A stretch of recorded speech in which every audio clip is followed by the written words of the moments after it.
Welcome to the Whitman Hanson Regional School Committee meeting of June 29th. It is 6 p.m. This is a reorg meeting. I'm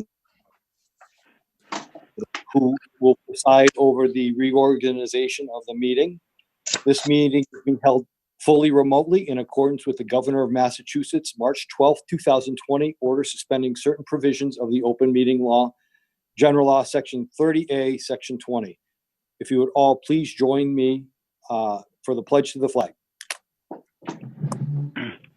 I pledge allegiance to the flag of the United States of United States of America, and to the republic for which it stands, one nation, under God, indivisible, liberty, and justice for all. Thank you. And I ask for a moment of silence.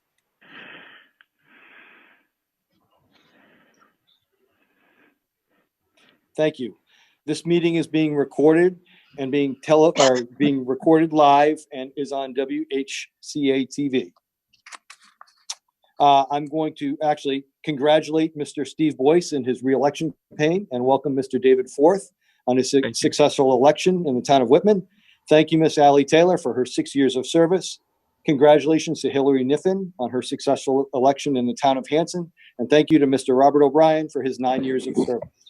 If we could do a roll call of folks in attendance, please. Please answer yes when I call your name. Steve Boyce? Yes. John Byers? Yes. Ann Cullity? David Forth? Yes. Bob Hayes? Yes. Chris Howard? Yes. Mike Jones? Yes. Hillary Niffen? Yes. Chris Scriven? Yes. Fred Small? Thank you. We will now move to the first item on the agenda, which is the reorg of the committee. I'm asking for nominations for chair of the school committee. Mr. Small would nominate Bob Hayes. I'll second that, Dan Cullity. So Mr. Small nominates Mr. Hayes, seconded by Mr. Cullity. Any discussion? Oh, any other nomination? Any other nominations? Thanks, Michelle. Any other nominations? I'm scrolling through. Seeing none, any discussion? Okay, I'll move to the vote for chair, Mr. Hayes. Mr. Boyce? Yes. Ms. Byers? Yes. Mr. Cullity? Yes. Mr. Forth? Yes. Mr. Howard? Yes. Mr. Jones? Yes. Ms. Niffen? Yes. Mr. Scriven? Yes. Mr. Small? Yes. Mr. Hayes? Yes. Unanimous. Thank you. Let me turn the virtual gavel over to the school committee chair, Mr. Bob Hayes. Thank you, everyone, for your continued support, and I want to thank Mr. O'Brien also, and Ms. Taylor also, for their services to the Whitman Hanson Regional School District and the students. They put in quite a few years, and it's wonderful that they were here to serve. And I want to welcome aboard Hillary Niffen and thank her. And I want to welcome aboard Dave Forth, excuse me, Dave Forth Jr. And thank you both in advance for coming forward and wanting to be elected to a school committee. It's not an easy task. These people that have been here for many years know, but it is rewarding, and you are here for the students. So I thank you all for coming aboard. I think my allergies is getting the better of me this evening. I would entertain a nomination for vice chair. I nominate Mr. Scriven. Second, Mr. Howard. Who seconded that? I'm sorry, I was in the Mr. middle. Howard. Mr. Howard. Are there any other nominations for vice chair? Guess no. Seeing none, move to the vote. Mr. Boyce. Yes. Ms. Byers. Yes. Mr. Cullity. Yes. Mr. Forth. Yes. Mr. Howard. Yes. Mr. Jones. Yes. Ms. Niffen. Yes. Mr. Scriven, Yes. Mr. Small, Yes. Mr. Hayes, yes. I'd entertain nominations for secretary/clerk. I nominate Fred Small. Dan? Seconded, I'll second it. seconded by Mr. Scriven. Are there any other nominations for secretary/clerk? Again, I apologize.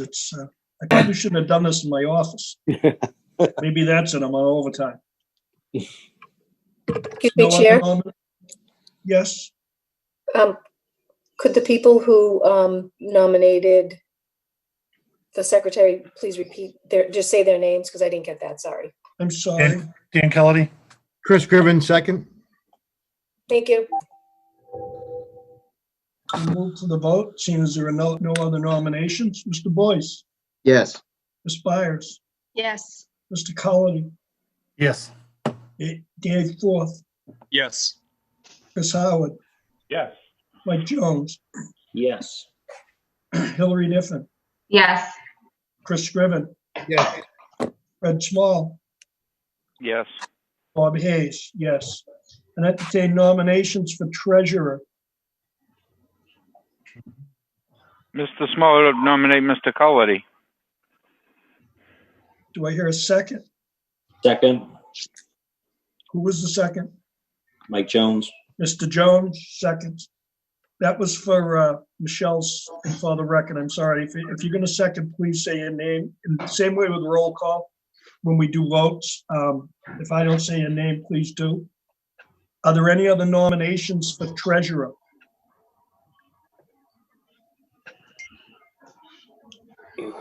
Seeing none. Mr. Boyce, we're moving to the vote. Yes. Ms. Byers, Yes. Mr. Cullity, Yes. Mr. Forth, Yes. Mr. Howard, Yes. Mr. Jones, Yes. Sniffen, Yes. Mr. Scriven, Yes. Mr. Small, Yes. Mr. Hayes, yes. I entertain nominations for assistant treasurer.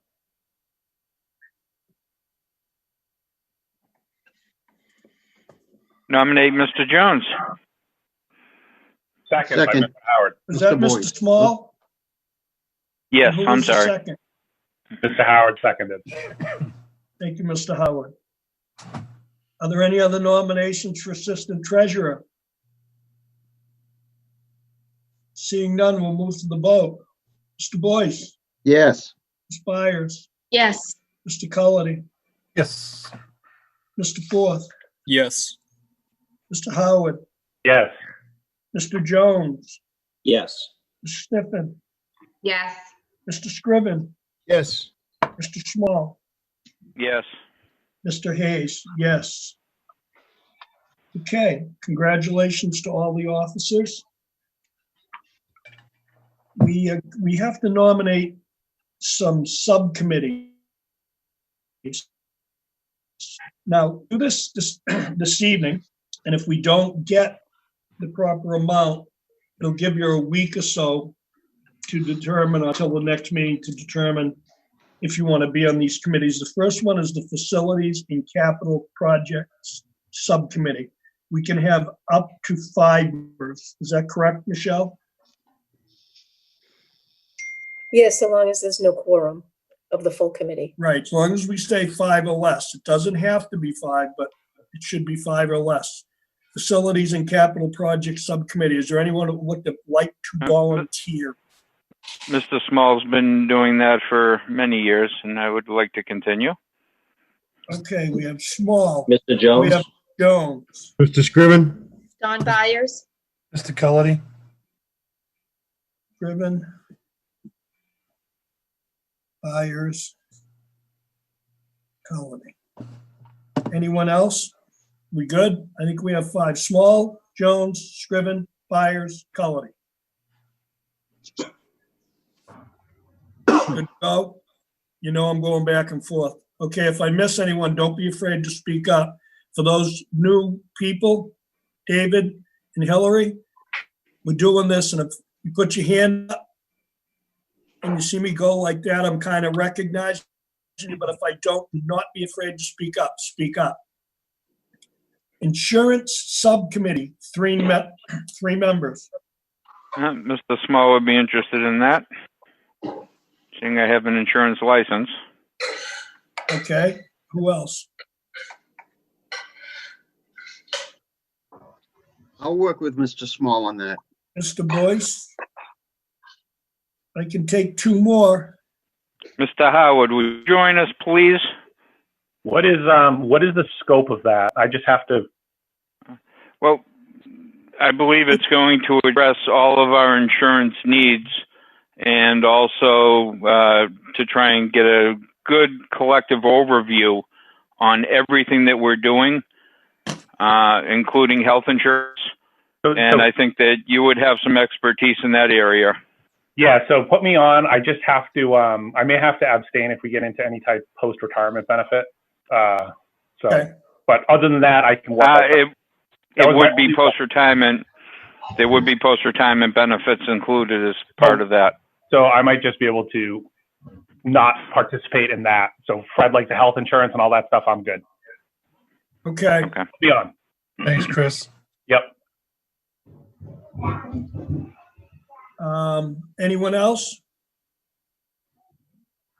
We can run with three on that for one subcommittee. This takes up for any, and I'm sorry, I probably should be explaining to the new members as we go forward. Facilities and capital projects. What did he hit? We lost Bob. Obviously. Yeah, that was me. Another sneeze? It was actually one of the select people. Insurance Subcommittee is exactly what Mr. Small talked about. It's going to be reviewing all the insurances from insurance on buildings to liabilities to contract insurance. Policy Subcommittee takes up any changes in policies that we may be doing during the year affecting handbooks or any of the policies that the school does. The subcommittee comes to us with a recommendation, and all of these things are voted by a full school committee. I did, yeah. Okay. Dawn, Yes, please. anyone else? There's room for Dan? two more. Scriven? Mr. Cullity?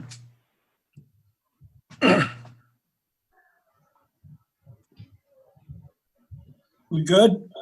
Mr. Nobody Cullity? get again? that out there? What? You got Dan? You got Mr. Colledy? I've got Mr. Forth, Ms. Byers, Mr. Scriven, Mr. Cullity. Thank you. If you have room for Everybody- one more, I'll hop in. I've been on it for years. No, there's only four, Fred. I don't want to be Okay. overworking you, there's more to go. Yeah, how many times did we meet last year? Once, I think?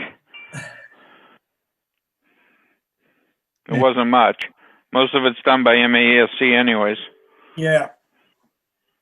Okay, next committee up is a warrant subcommittee. Now, just to give you a little bit of history on that quickly, the warrant subcommittee signs all the warrants so the stuff can go out and get paid, whether it be building expense, payrolls, anything that the district pays. We have, since we've gone virtual, the committee voted that I would sign all of the warrants. Because everybody can't get into the building. But the warrant subcommittee is to go up and sign warrants, and we have to have 3 signatures. Is that correct, Michelle? Yes. Well, you have a choice now by law. You can have one person or 3. Right. So I will get on the warrant subcommittee if no one has any objections. If you do, let me know, because I have probably the most flexibility. Who else would like to be on it? I'll do it, Dan Cullity. There's room for 3 more. And it doesn't mean we have to have all of us. It's Mr. Jones? Is that you? Yes, I'll do it. You can put me on the bottom of the list, that if people can't make it in, I can usually finagle something to get in there. Anyone else before we get to Mr. Small?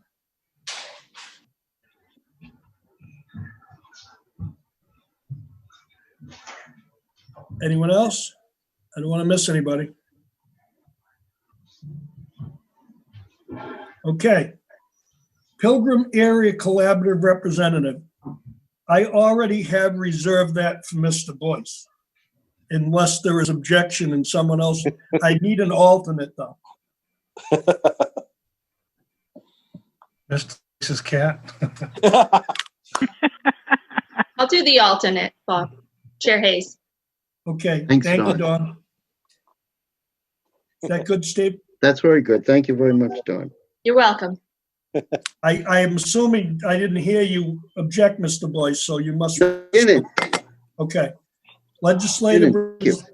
you're welcome. Legislative Representative, Mr. Small was doing that. That involves dealing with the politicians. Right now, currently, it would be Mr. Cutler, Mr. Brady, and Allison Sullivan. I always say Donovan because I had an Allison Donovan on a basketball team for years. Okay. Would I anyone like enjoy to- doing it. Yeah. Mike, was Jones Anybody? doing that as well? Was Jones on that last time? Sorry, Mike. Yeah. Mike, was. you want to be on it too? You're muted. You're muted, Mike. One more time. Mike, Muted. unmuted and then muted again. Yes, I'll be on it. Mr. Small, Mr. Jones, I have room for one more, if everybody's okay. Mr. Ford. Okay. Mass, excuse me, Mass Association of School Committees and Mass Joint Conference delegate and an alternate. This involves going to some of their meetings, and some of them are in Sturbridge and some are in Hyannis. And school committee members can go, they run lots of valuable workshops, but this is somebody to vote. They need a voting delegate. And I thought, Mr. Jones, do you have your hand up? No. I Wait think a Ms. minute. Byers was last year. Is that Yeah. right, Dawn? I Would was you the like to- alternate to Chris Howard last year, but I don't, Okay. I'll Don, volunteer to be the. all yours. And I'm happy to be the alternate unless someone else would, in which case it's all theirs. So Dawn, would you like to be the delegate? I will volunteer to be the delegate, yes. Thank you. And this is the person who goes to the conference. Yes. Yes. Well, no, Dan, this is the person that votes at the conference, right? Yes. We don't, That's we don't what I mean. limit attendance. They At the annual show up meeting. to the conference and make the vote for the committee. It's that Saturday morning, if I recall correctly, That's right. that they have. Now, to the two new members, there's a course called Charting the Course. Within your first year of being on the committee, you have to go to Charting the Course. We will definitely inform you when and where. Sometimes it's close to us, sometimes it's in the western part of the state. Always at the conference. Yes, and at the conference, one time, Jim Hardy, who's one of the representatives, ran, and we had one at Whitman Hanson. We could even offer that again when we get off of going virtual. But we'll be contacting you through Michelle Kelly. Lindbergh. Lindbergh. Yeah, I know. We had Michelle time with Kelly names. Lindbergh. Michelle was on the team Wayback too. Machine. Michelle was on that basketball team too, huh? Yeah, exactly. So we'll be contacting you through Michelle, or Michelle will be contacting you to let you know that where the conference is. And if Jim wants to hold it at Whitman Hanson, I don't think we have any problem doing that either. He had one fairly recently at Whitman Hanson, so he may even consider that. He lives fairly local. I think he lives in EB. So, Michelle, are there any other subcommittees? No, but is Chris Howard going to be the alternate? Yeah. Okay. It's Mr. Howard's going to be the alternate, right? Yes, unless someone else wants to, in which case that's perfectly fine. We good? Yep. Okay. In your packet, you will say you have, in your virtual packet, you have a school committee directory with how you can, with everyone's names and email addresses on it. That's something you may want to keep, especially to the new members, in case you have any questions. If any of you have any questions of me, do not hesitate to call. Excuse me, And, Chair. I think I need a new packet, Michelle. No, excuse me, Chair. That was just for your reference until that, all of the reorganization work was done. And I'll Okay. put who's the chair and You stuff. So you they didn't will get that receive one. I received one for tonight, I guess. in order to do the elections. Okay. So all the committees have been done. If we have any new committees, we'll be doing it on the fly during the year. And so that's how we're going to do it as we move on. If there are any other committees, we will be establishing a feasibility study committee for the Whitman Middle School Building Committee. But we're going to get to that later on in tonight's minutes. So, I mean, in tonight's meeting. So I entertain a motion to accept the minutes of June 17th, 2020. So Mr. moved by Small, Dan, make that motion. seconded by Dan. Discussion. Bob, I got something for you after we vote this stuff. Nothing to do with the minutes, though, right? No, it's on the subcommittee stuff, so I want to get through this first. Okay. Okay. Mr. Forth.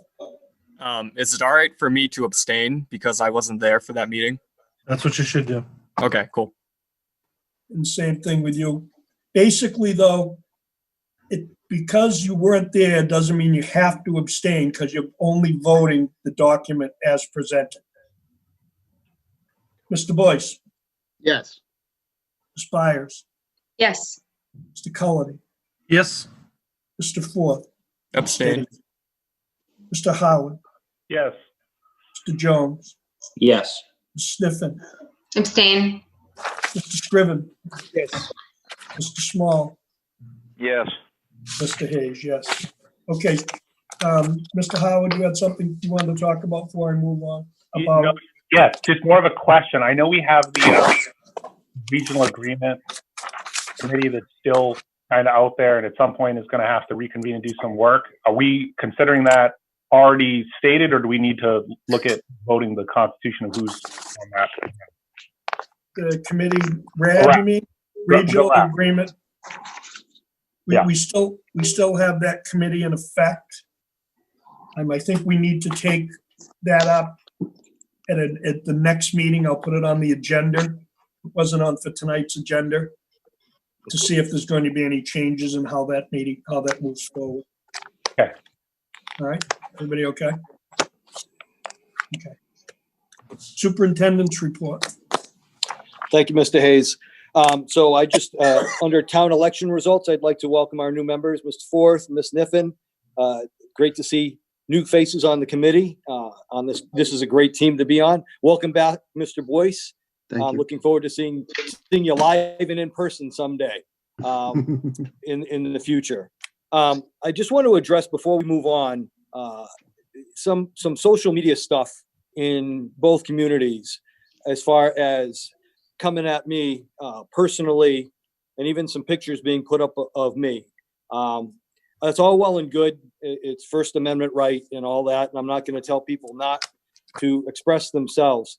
But I really wanted to thank the members of both communities who emailed me and Facebook messaged me a show of support in the values and ethics that I put forward, in the commitment that I have for the kids of both of these communities. It was really touching for me. On Saturday night, I was receiving some pretty vile things from some colleagues that were posted. Again, it's personal. I'm not going to say it didn't affect me that night, but I'm here to do a job for the kids of this community, and I will continue to do that as long as this committee wants me to be in this seat. So I just wanted to send a public thank you to all those folks in both towns that reached out on Saturday night, Sunday, and even this morning, saying that they support me and my efforts. So we'll continue on. This is about our students and putting forth the best opportunity for our kids pre-K to 22. Every kid in this district deserves a proper education. And I will continue to do the best I can through this as we maneuver our ways to get a budget approved and into next school year, whatever that looks like. And I'll get to that in a little bit. Any questions or anything before I move on? Okay. And I, again, thank the committee for their support through the last couple of months. It's been pretty trying to get some things moved in our communities, and we'll continue to fight the fight. In your packet, you'll see a template for an evaluation for me. Sometimes these evaluations are done in June, but because we've gone virtual, it's been challenging to try to put this together. You will see my goals that I set back in September. I'd ask you over the next month or so, and Mr. Hayes will gather as much information from you for this evaluation, and we can do the evaluation formally at another date. Last year, we did it on the first day of school. So if we set a date in the summer to do the evaluation, if we set a date before school starts, that's okay with me. I will update the committee with where we are with my goals. And if you just look at those goals, we were in a good spot come February, and March 13th, we kind of maneuvered away from that, but we're still working on a strategic plan for the district. In fact, that's something we can present at the next school committee. I'd like your input on that. We've been working since September on the regional agreement and the budget. Hopefully, we'll have some good news for you when we talk about the ELA curriculum later on in the meeting. I think we're in a good spot with that. And as you all know, we did successfully get a building project for the new middle school. And we actually had an invite this morning of our induction into eligibility, and we'll talk about that a little bit more. So if you have questions about my goals or performance that you want to dialogue with me by phone or in person, as best we can do, or by Zoom, let me know. And I would ask Mr. Hayes that you also send this out to Mr. O'Brien and Ms. Taylor, because I'd be curious about their feedback over the last year for the formal piece of the evaluation. Any Just questions? to remind everybody while we're talking about the superintendent's goals, this evaluation report is put together by by DESE, Department of Education and Secondary Education. They changed it from a much lengthier goal process to a much simplified goal process, because the previous goal processes were 25 and 30 questions long. And unless you worked in the school district as a school committee member, you would have a tremendous time trying to evaluate a superintendent. To the two new members, if you have any questions, as you can see, there are only 4 ways of doing it: unsatisfactory, needs improvement, proficient, and exemplary.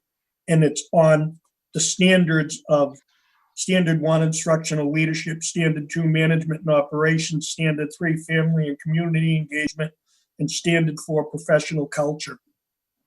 At the end of the report, you will see you can add a comment. If you look at your rubrics at a glance, it tells you simply what 1, 2, 3, and 4 are. It's what you have to evaluate off of.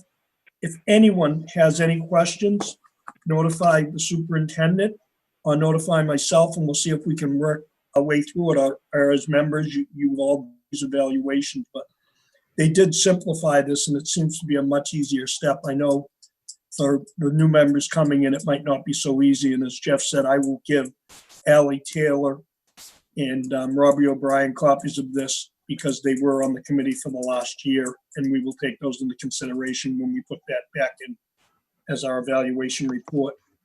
I think I'd like to have this back right after we get back to school, but if we don't do it until the October meeting, I'm okay with it unless somebody has large objections. It'll give you a little bit more time to see what's going on with how we're going to move through this 1/12 budget process and going on in the district. So if no one has any time problem with time constraints, as long as I get it back in September for an October meeting, I'll be happy about that. Michelle, there is no drop dead date, if I'm correct. They haven't changed anything, have they? I would ask the superintendent that. No, I'm not sure what DESE's requiring. Teachers, we have to submit evals to teachers and staff by July 17th, but we didn't submit mine until the end of the year last year, or until school started. So I'm not sure. I think as the school committee, you can make your own date as long as I'm evaluated. DESE needs to make sure that I'm evaluated by the school committee. Everybody okay with the end? Go ahead, Chris. So either a question for you or for Jeff. What is the actual period of evaluation? Is it the fiscal year? What is the start and what is the end date? I think we really go school year. I mean, it's open for you folks. Last year, really, you evaluated me in August, formally presented. So August to August would make sense now. Got it. I started in July, but as we go, fiscal year would be challenging. It could be done, but it's up to you folks. It sounds like it's August to August. Okay, thank you. I have a question. Sorry. So for teachers, we have a rubric like this as well, and we have to provide a lot of data to support our goals. So I don't know if it's the same for superintendents. Is it looking back at school committee meeting minutes and things like that? Is there a formal submission of data to show, that you've met goals? I'm familiar with it on a teacher side, but not necessarily on the superintendent side. As we go through the years, I try to present pieces of evidence at school committee meetings. But if committee members want additional evidence pertaining to a goal or a standard, I'd be very happy to provide that for any member. Okay. During the year, Hillary, like we'll say maybe before the December break, the superintendent will bring to the committee where he feels he is in his goals, and we will review the 4 pillars of the goals to figure out if he's getting closer to them or further away. We do some of the evaluations during the year. So, Okay. but it is for like members for the 1920 school year, because we're going to 2021. Yeah. If that helps you at all. Mm-hmm. The superintendent comes to us during the year and we talk about his goals and where we think he is. So it's good. It's going to be difficult for you two where you just got on to look at it and see where he is. It's kind of, as new members come on, it does make it a little bit more difficult, but we have to do it. So that's why I reach back to the members that were on for an evaluation, even though they're not. They're evaluating the last year of their performance in their association with the superintendent, if that helps you. Okay, keep going, Jeff. No other questions? All right, summer program. So we're slowly trying to open for some of our summer programs. As I mentioned before, and the school committee approved, we won't be doing building use projects over the summer pertinent to the high school because of lack of control over those programs. We'll be opening up the YMCA program at Duval for our parents. The Y worked with us on a real developed opening program that's safe, that's been approved by Whitman DPH so far. We're working with both DPHs, but Whitman has already approved the Y program. We will also have the North River Collaborative program. They've been our guests and renting it out for their extended school year program. They will be moving into their space sometime next week, again, with their opening protocols. At the high school, we will be offering those camps and clinics. So science camp will be opening up under the provisions of the Department of Public Health and their recommendations under the guise of Lisa Tobin, our lead nurse. We will also be looking at a 3D camp for students that we ran last year at the high school sometime in August. And we will be doing those clinics, those sports clinics, when we get into phase 3 per the governor. The real issue is we've really tried to work with our own communities that we know we can trace who's been there. There are forms that people have to sign in daily that we've worked on. And George is handing me a few things that you have to sign. We're really tracing folks. If you come in and you leave, you're signing in the next day, and parents are signing off that their kids are healthy. And we're following all the guidelines that are required by our local DPHs and the state DPH and the governor's plan for reopening right now. So it's really local. It's our students, our camps, and our clinics to benefit both the populations of Whitman and Hanson, primarily the younger grades, and then especially for the athletic piece, and then the science camp and the 3D camp were for middle school and high school elementary and middle school kids. And again, the YMCA program that they've been running since March as a child care center, they will move over to their summer enrichment program at Duval, utilizing the cafeteria primarily, mostly outside as best as possible, but the cafeteria and one air-conditioned room. We have a plan in place to clean every day. And again, the tracing piece for us, we will know where every member is signing in and signing out at all of our facilities, really just Duval and the high school, when we do these summer programs. Any Anyone have any questions? questions? I'm Continue scrolling through on. too, Bob. Okay, thank you. So last week, DESE sent out to all, and there was a major conference call. The governor released the reopening plans. I want to say that I received the reopening plans. I think the conference call was for Thursday. We received the plan at 11 o'clock on Wednesday night. So there was the Globe got the reopening plans prior to the governor's press conference. We had a quick conference call with the commissioner on Thursday. Then we listened to the governor's reopening plan. So realistically, there's still a lot of unknowns of where we are in our reopening. And that provides a huge challenge for us right now. One, financially, as of Wednesday, we will be in a 1/12 budget planning for next year. We don't know if we're going to have a fiscal 2021 budget, as the towns are still disagreeing, and there's still some conversations about the fiscal 21 budget. And we're being asked to come up with multiple plans for reopening. One being a remote school where we're fully remote, one being a hybrid of in and out of school, and one being a full day with restrictions. We've also added 2 caveats to that, and we'll send this out to you guys, but we've color coded it. One is also homeschool. I think for folks that are on the call or hearing this now, parents aren't really sure the difference between remote school and homeschool. If parents choose to homeschool their children, they have to ask or send a letter to the assistant superintendent with the curriculum that they plan on using for homeschool. That student will not receive any school services in the regional school district, and it has to be approved. That's not remote school. Remote school is what we've done since March. We went totally remote. That's distance learning. That's a plan we will also come up in place, and that might be different, or it is very different than the homeschool curriculum that parents can choose to purchase or get online for their children. Remote school will be teacher driven, and kids are going to be at home.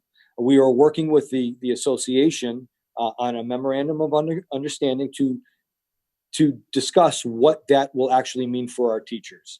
So that remote school will be a distance learning platform of what we will provide for our kids. So that's one piece. The hybrid piece is where students might come to school, and this is just a for instance, 1 week on, 1 week off, or 2 days in the week and then 3 days remote. Those are plans that we're putting into place now as a hybrid.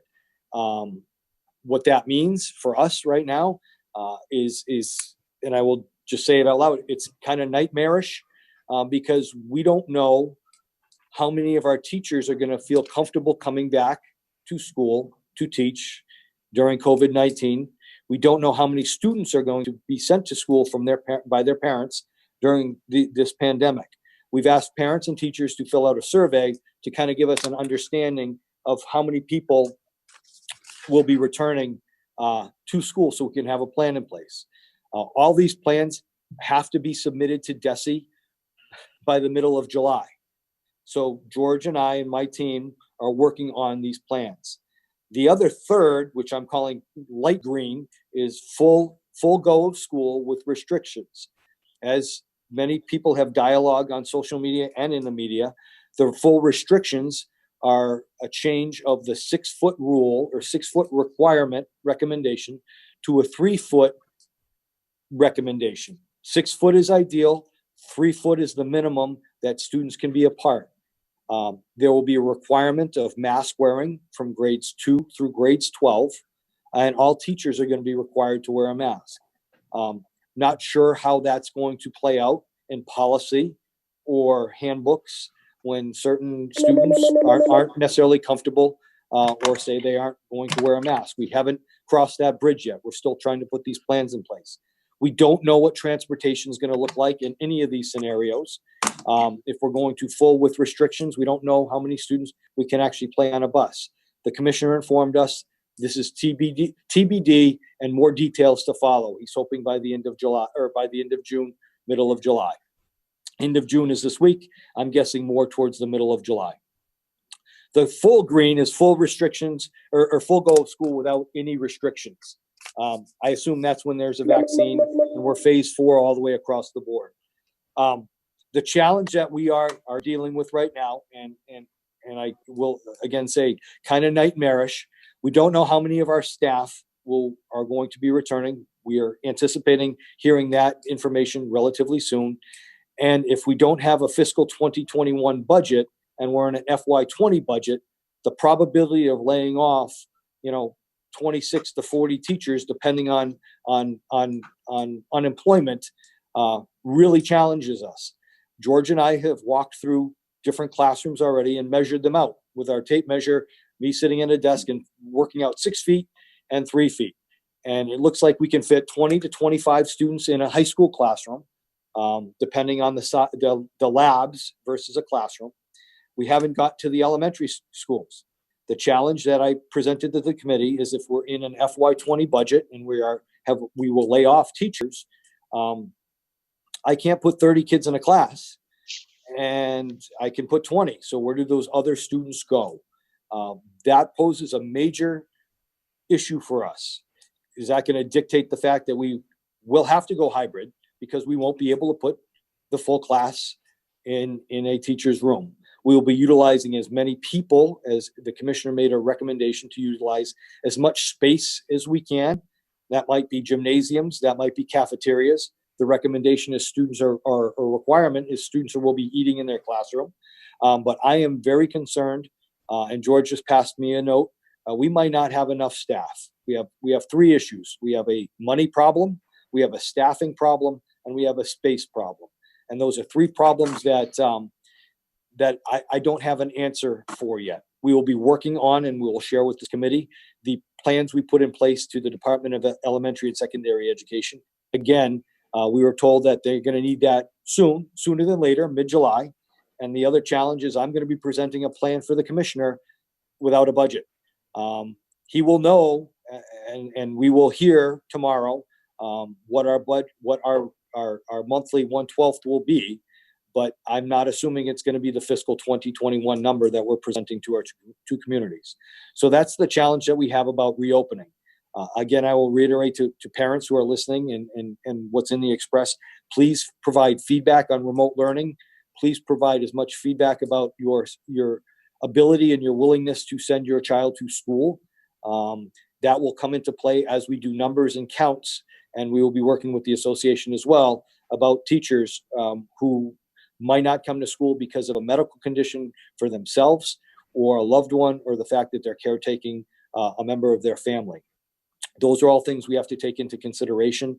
And by law, people will have rights to a free and appropriate education and a safe workplace. So we are working with those things as well. So as we roll out this plan, it's encompassing. It's been met with a lot of dialogue from families across the state. Some family members don't want to send their kids to school. Some family members want to send their kids full go. Athletics is still on the bubble. The commissioner is working with the MIAA about a plan for high school athletics in the fall. The commissioner has said more than once, golf is different than wrestling, so they are working on a plan. We will also be looking at our special education population and the students in most need due to some regression that has taken place through remote learning. One of the caveats that the commissioner mentioned to us is he would like to see all special needs students who are really in sub-separate classrooms, who are our most needy, not doing a hybrid, but doing a full go of school with those restrictions in place so that they are seeing their teachers on a daily basis. We're also working on a plan for that. So we got a lot of balls in the air right now, a lot of things to juggle. And I'll keep the committee and the community as informed as we can. We do have another conference call with the commissioner tomorrow at 10:30 to provide us as much information that he has on the reopening plan. I will be talking about school calendar again. later on in this meeting. The commissioner has and did say, and there was a meeting with the Board of Education for the Commonwealth with DESE today to talk about time on learning potential and reduction of school year. Basically, and I'll share with you, he's looking to add three less days in the school calendar to provide teachers 3 additional days at the beginning of the year to work through all the plans that we have to put in place, prepare their classrooms, and do professional development really with us, with guidelines from DESE on the trainings of the PPE materials and how we will move forward with the remote plan or the hybrid plan if we have to put those into place anytime during the school year. The commissioner was very upfront saying these all could be very fluid. In fact, one town might be full go with restrictions, and one town might be a hybrid, and one town might be totally remote, depending on where the virus is and the spikes based upon the most up-to-date health information from the local boards of health. So we have a lot of things to juggle in a short amount of time. And that's why there's tremendous anxiety here about the fiscal issues that the district is facing. The remote plan comes with some money from the department or from the governor. We just haven't seen how we apply for those funds yet. The governor did say, and it looked like to be about a $250 per pupil, not reimbursement, but expenditure to each district to cover PPE costs. I will say that Mr. Cutler is working on an amendment or something to the Mass Legislature to provide the regional school district close to between $200,000 and $300,000 for technology to make sure that we can work with remote learning in our district. So Mr. Cutler is working on that. He thinks he has some good momentum on that. So I'll give him a shout out here.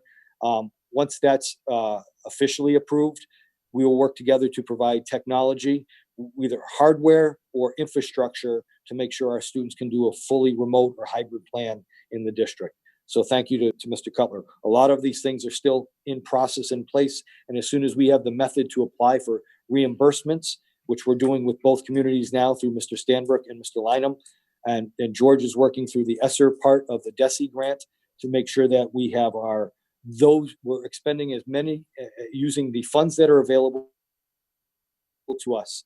There will be no stone unturned when it comes to funding that's given to us through the federal government, through the state, and through our own Department of Elementary and Secondary Education. So details to follow as those come through. I still don't know what the actual cost will be for PPE once the regulations are really approved and rolled out. And again, this could be fluid and a continual, it's kind of like a river flowing down. It can stop and it can go really quick. So that's the most up-to-date piece on the reopening of the district. The commissioner has not said to us that we have to start after Labor Day or anything. That's still a local decision. He has not reduced 990 for the high school, but he did talk about a 177 school year to provide PD for all teachers across the Commonwealth. Anyone have any questions on the superintendent? Because I have. Go ahead, Fred. And I don't know if we want to wait a couple notches down to get into it, but Chapter 70 funding being cut. Yeah, so I've heard nothing specific except for it can be, something from 5% to 20% in Chapter 70. We've also heard that Chapter 70 funds won't be cut, but reimbursement, transportation, and circuit breaker reimbursement can be hit pretty hard. So those are numbers that aren't out there. What I did hear, and I asked Mr. Cutler specifically when we were on the phone about the governor's budget, and they level funded for the state for July, and he's anticipating a level funded budget for the state in August. So I'm not sure if we're going to know numbers even in August yet. There is pressure on the legislature to get those numbers out as soon as they can. So districts, not only ours, but every district that receives Chapter 70 money has an understanding of what they're getting. But any cut in Chapter 70, as we all know, we received $24.6 million in Chapter 70 aid. Any cut to that is going to be hurtful to the district if it's 20%. I think Mr. Small said it once, it would be extremely devastating. And I don't know how we were going to open the building, even if we're allowed to open the building, with another $4 million hit to Chapter 70. Let's try to save any more budget discussion for when we get Gotcha. to the budget, please. Mr. Boyce and then Don. Mr. Boyce. Sure. Thank you, Mr. Chairman. Jeff, a number of us got to meet, at least in Whitman on Saturday, a candidate for Plymouth County Treasurer. And I was asking about that $90 million. It has to be applied for by towns. And I was trying to get an idea what about regional school districts? I'm not recalling what we might have talked about before. So can you elaborate a little bit? And I'd even ask Frank because I know he's on. So, Mr. Boyce, Yes. John Tuffy and myself are working with Mr. Lynham and Mr. Stanbrook. We're giving them our reimbursement costs, and then they will apply through the municipalities. The regional what it school was. Thank district you. cannot apply by itself. That's an anomaly. Usually, we can apply for things as a regional district. The $90 million in Plymouth County is accessible to municipalities. So we are working with John Stanbrook and Frank Lynham to make sure that they have our numbers of what our costs were. Thank you very much. I know it was something and it's also refreshing to hear, especially for our new members and so forth. So thank you. Appreciate Ms. that. Byers. Thank you. On Saturday, Jeff, I did see Senator Brady near Town Hall in Whitman, and I just wanted to mention that technology amendment that Josh Cutler submitted. A friend of mine actually saw it on the legislative page. So she said, well, Whitman Hanson, you got an amendment filed by Josh Cutler. And Representative Sullivan co-sponsored it. And Senator Brady said he was aware of it and is supporting it too. So hopefully it is getting moved along. I wanted to share that. Excellent. Yes. Thanks. And as far as the remote learning, and because I have two students who've been in the district for 11 years now, 8 years and 11 years, I know the method, and we've saved a lot of money as a district using white paper. That was recognized, using the copy center and not having to buy textbooks and so forth. Unfortunately, it's probably put a strain on teachers now transitioning to the remote learning. So I just wanted to bring this up as a dialogue. That amendment, hopefully providing technology, will support our students, but also the teachers needing to revise their lesson plan that they may have been using over the years with our copy center and handouts and white paper. Now, the teachers are needing to transition as well. So it's challenging on both sides, families and teachers. So that's just my recognition and comment about that. Last question is the survey. And can you share how many responses you may have gotten already from families? Any feedback on that? And can it be maybe emailed out again in case anyone missed it? Hang on. Here we go. Hey, folks. It goes out every week. It gets sent out again to all the families.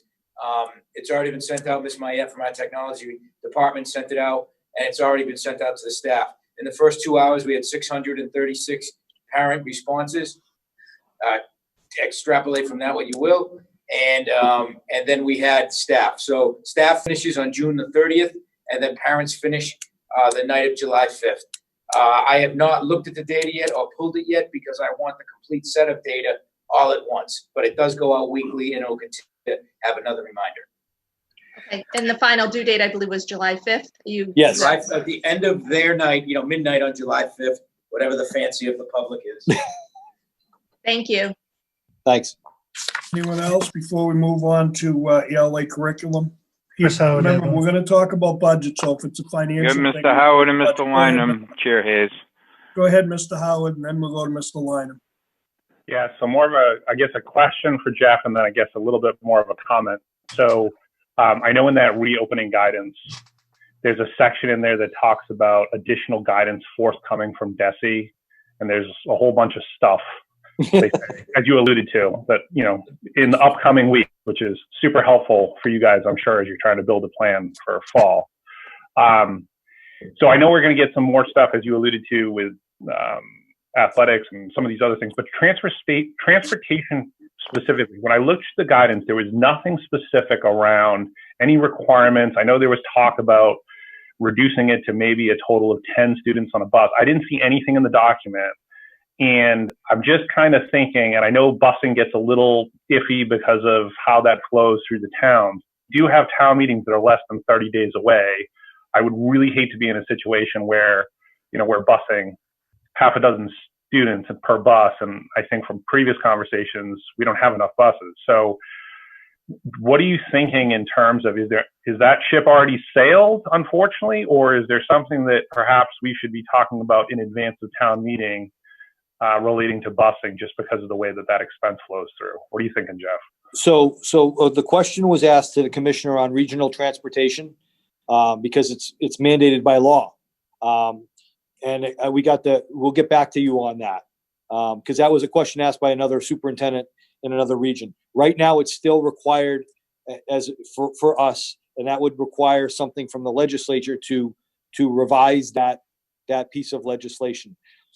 John Tuffy actually had a conversation with First Student today, and they don't have additional buses and they don't have additional drivers. So depending on the recommendations by DESE, and again, we had heard, less than 10 kids on a bus. Then we heard kids on a bus with masks on, 1 per seat. I don't know if that's 30. I don't know what that means. On the survey, we did ask parents if they were going to let their student ride a bus or if they were willing to drive them. I think once we hear the guidance, and again, the transportation thing has been a hot button for the commissioner, and I don't want to say he's avoided that, but he's been pushing it along to all of us since May. Not only am I concerned about our regular education students, our local North River Collaborative, Fox Transportation, nobody's transporting kids over the summer right now because the guidance is 1 person per van, and they can't function as a business with 1 child per van. Or if they do, we will go out of business because we won't be able to afford those transportation costs. So right now it's the summer. We still are providing transportation for kids at our collaboratives for their ESY programs, and we're bleeding right now because of the cost, because they have enough people to transport their kids, that are our ESY kids, to their collaborative placements one at a time. That's not I had a conversation with Steve Donovan, who's the director at North River. That's not their preference. They're here to work with us. They're not here to charge us more, but those are the guidelines. So our local vendors for sped transportation are anxiously awaiting new guidance as well. Chris, I don't know how we're going to get kids here if there's a 10 student requirement and we're required by law to bus them. There won't be enough buses between the communities who use First Student. There won't be enough drivers out there. So I think once the commissioner sets out that guidance and the data we get from the surveys, and that's why I go back to, I hope parents fill this out. We will also resurvey and contact those families again to find out what the actual numbers are going to be, how we transport kids to school. The other piece is, if we do have to make multiple runs, what does that mean for timing of school? As kids, do they come in at 6:45 and then 7:30? What does that mean? So we have those things in process as well. Just another thing we'll be working on over the summer. So I hate to give you a roundabout answer, but there's really not a lot of definitive on transportation. And once we get that, we'll bring that out to the community and to this committee. Okay. Mr. Wynham, you've been diligently waiting. Thank you. The comment about COVID assistance. The Commonwealth put up $200 million that's dedicated to the cost related to reopening public schools.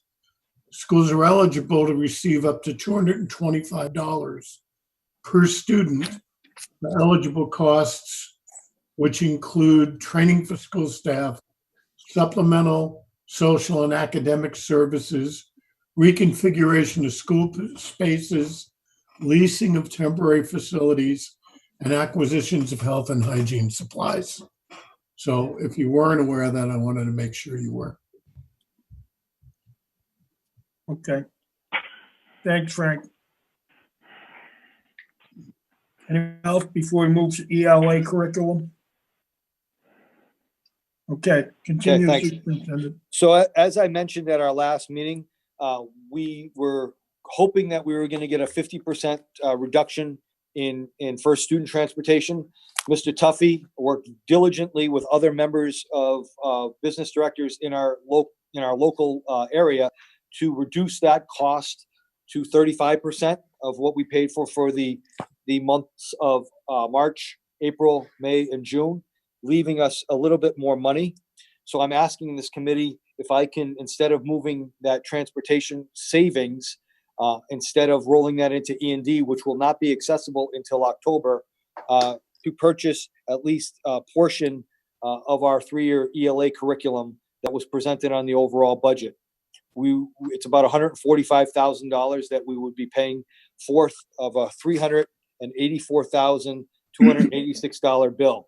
We're trying to splice that into 3. So we'd like to pay 145 of that up front this year, out of that money that we would be saving from first student transportation. Entertain a motion. Mr. Small will make that motion. Discussion. Mr. Boyce will second. Okay, continue on, Jeff. That 145,000 you're talking about will come off the top budget number, because I know that's going to be the next question. Yes, if it's approved, yes. Anyone else have any questions for the superintendent? This requires a vote. So, Brad, go Chair ahead.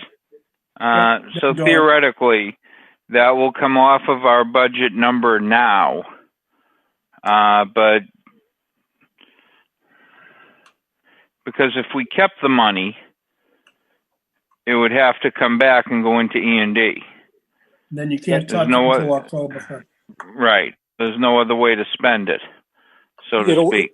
Anything that's rolled over after tomorrow, we'll roll over it into E&D, and that won't be certified until the middle of October. So my thought when I spoke to you last was to be able to take some money off the budget and lower the assessment even by this amount of money, instead of letting that capital that we're getting roll over into excess and deficiency. Correct. Okay. And our E&D stands at, what was it, 617, I believe? Well, we did move 605. Less And we did move 350 if the 2021 budget is approved. And right now, there's still, and again, I don't want to get off into a tangent with budget, so I want to stop there. Yeah, we'll get to that, Fred, in a minute. Okay. Thank you. And Dawn? Thank you. Jeff, can you talk about E&D as it relates to the downgraded document for our rating for E&D? I would rather not until we talk about budget. Yeah, we'll get to that in budget, Dawn. I'm sorry, Okay. but let's stick with the ELA curriculum. Right now, I have a motion, a second. I see Hillary. I have a Okay. motion and a second. Dawn's not done yet. Oh, I'm sorry. For That's okay.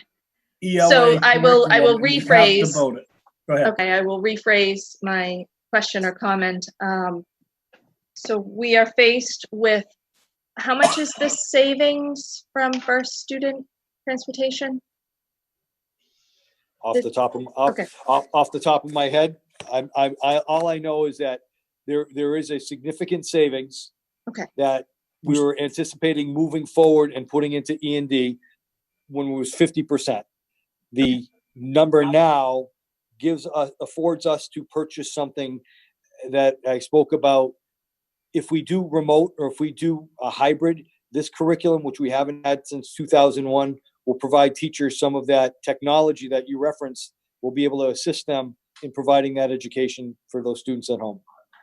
It's an online diagnostic tool as well. Right, and I support the ELA curriculum that's in the current budget. And I would see it beneficial for the savings that we're going to see to be placed into E&D for future, just as a reflection of our E&D for the district. Given that we had 605,000 and we've used 350,000, so right now it tells me it's 255,000 in that. Okay. Hillary? I just had a question about the curriculum itself and what, just because I'm new, just a little bit of background, seeing that. So it's not a curriculum per se, it's like a program, like an online textbook type thing that the students can interact with, like an iReady or MobiMax type thing. Yeah, so if I can, so it's Houghton Mifflin, it's interreading. We did run a pilot. That was the overall clear consensus winner. And one of the reasons why is because it supports notice and note. And notice and note, one of the reading strategies that we use now from elementary through 12. It also has a massive component like iReady, if you know it, where it's self-diagnostic for students from a literacy standard, both literacy strands and for comprehension. It then also has as a full complement to our ELL coordination, and then it also does have multiple tiered levels for like your classroom reading set, for your, I don't want to say level readers because that's an old term, but I mean, it's the same fashion as that. So you can differentiate instruction within it for the students. So there were 54 people who in the district, and we had representation from the K to 6 level who did it. There were about 38 on the other one that we did, and this one was by far the clear-cut choice. And so that's why we wanted to move forward with it. We had known somewhere on March 27th, I was supposed to announce it, and then we went remote, so we're doing it right now. So it is something that if we do go to remote or hybrid, the teachers would be able to, like my students, they had iReady and MobiMax where they would work at their own level, but their teachers would also put lessons in there for them as well. Right. And you know that the students are working to their level. Right, exactly. So, and another way to say that is it could test your level of failure and then make the adjustments so you can keep learning while then working on the presentation material for that standard that you're currently on. So it reinforces and will extend at the very same time. Just like the diagnostic for iReady, except this is built into the whole package of it will spit out other pieces within the interreading program that you can then move into also. Sounds good. Dan, Mr. Small is next, and then I'll move to you. Couple questions. One, we could spend the money and not touch the budget and just utilize the money to go toward the ELA curriculum. Number one, I believe. And number two, is there a way that ELA curriculum, or at least a portion of it, can be considered a COVID-related expense where it's going to provide a solution for remote learning? I'm getting a no from Mr. Tuffy, so I would go with his on that as a COVID-related expense. It is a little shaky on the surface. It also is a budgeted expense, so COVID. So grants are not going to cover it already. So he's saying no at this point. It would be is it? Can people hear me? Yes. Yep. Okay. All right. Michelle just said you guys froze, but Mr. Tuffy said no, that wouldn't be a covered expense. Okay, so we're looking at what, about 150,000, or a little bit more? 146. Okay. I'm saying 145 is what we put in the original budget, I believe. Okay. And it's a 3-year. We approved math last year in a 3-year. It's a 6-year license, paying it over 3 years. They actually wanted more up front, but we're working with them to do a 3-year deal as well for a 6-year license. The district has cut the curriculum budget since I've been here, and we're trying to build up a curriculum cycle, a budgetary line for a curriculum cycle. So once math and ELA are paid for, we can start working on science and social studies, K to 12. I have Mr. Cullity and then Dawn. I'm sorry, Dan. Yeah, well, part of what I just asked was one of my questions. Mr. Tuffy basically said it's a gray area, don't go down that road. Correct. My second point is it's more towards the budget, but because we have to close this out before we can talk about the budget, where we already moved 350,000 out of E&D. We're very, very scarce on money now in E&D. We're playing around with many variables. We don't know what we're getting. We don't know what our budget's going to be. We don't know what the Chapter 70 funding is going to be. We can't play with E&D anymore. That's a one-time hit. And if we're at 250 some odd dollars, we're going to lose our credit rating.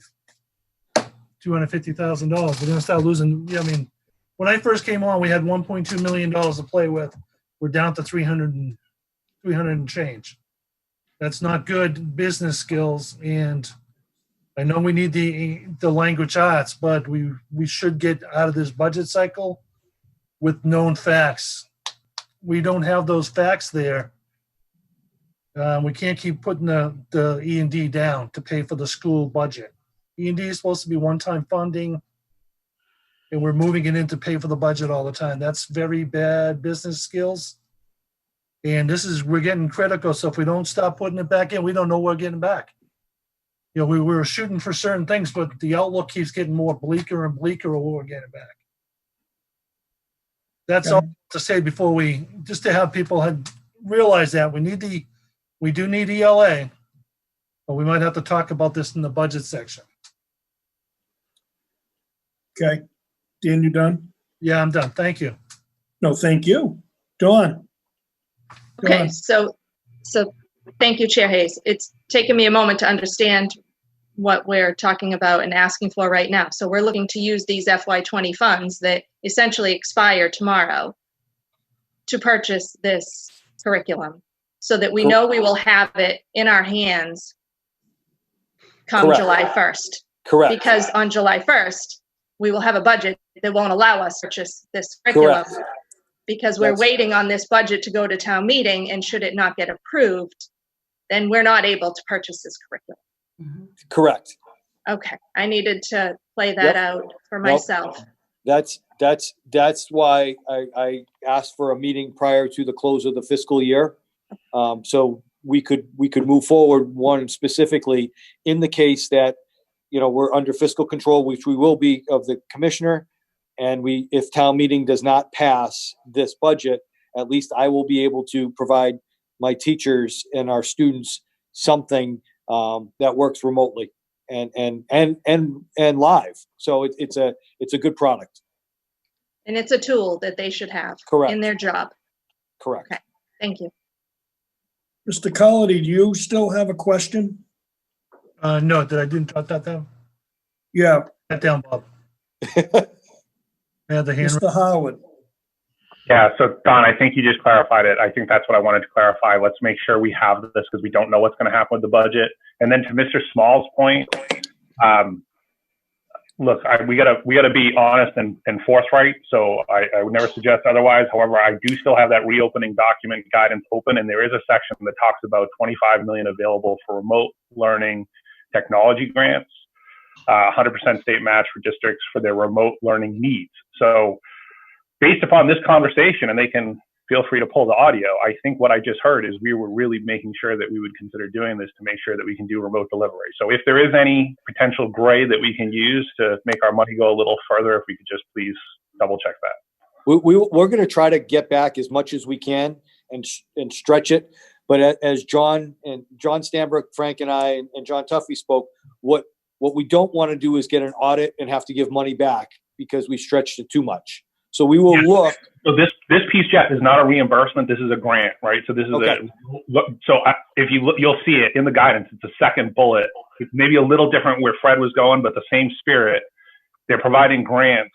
100% state match is 25 million available for remote learning needs. This sounds like a remote learning need, so it might be worth a shot. Yep, absolutely. All they can do is say no. Right. Good point, Chris. Yes, I agree. Appreciate that. Now the question is, and I'd make a motion, that we proceed with utilizing those savings in order to secure the ELA program. The question is, do we automatically change the budget?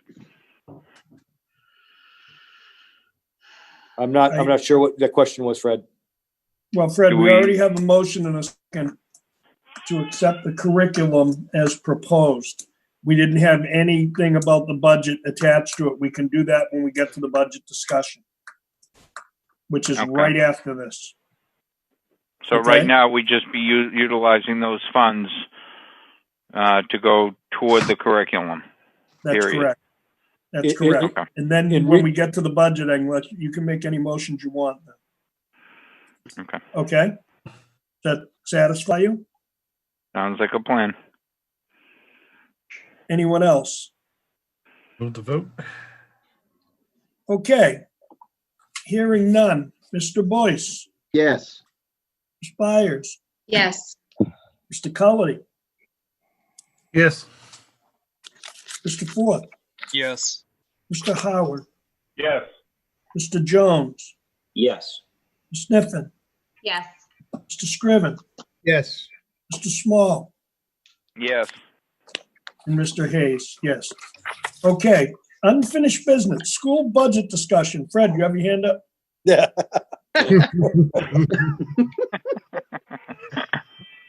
Go ahead, Jeff. All right, thanks. So I don't know if you want to start with that transfer of E&D or that discussion or move that along. Go ahead, move along and we'll see how it comes in with. Perfect. So I had a conversation with Christine Lynch from DESE today.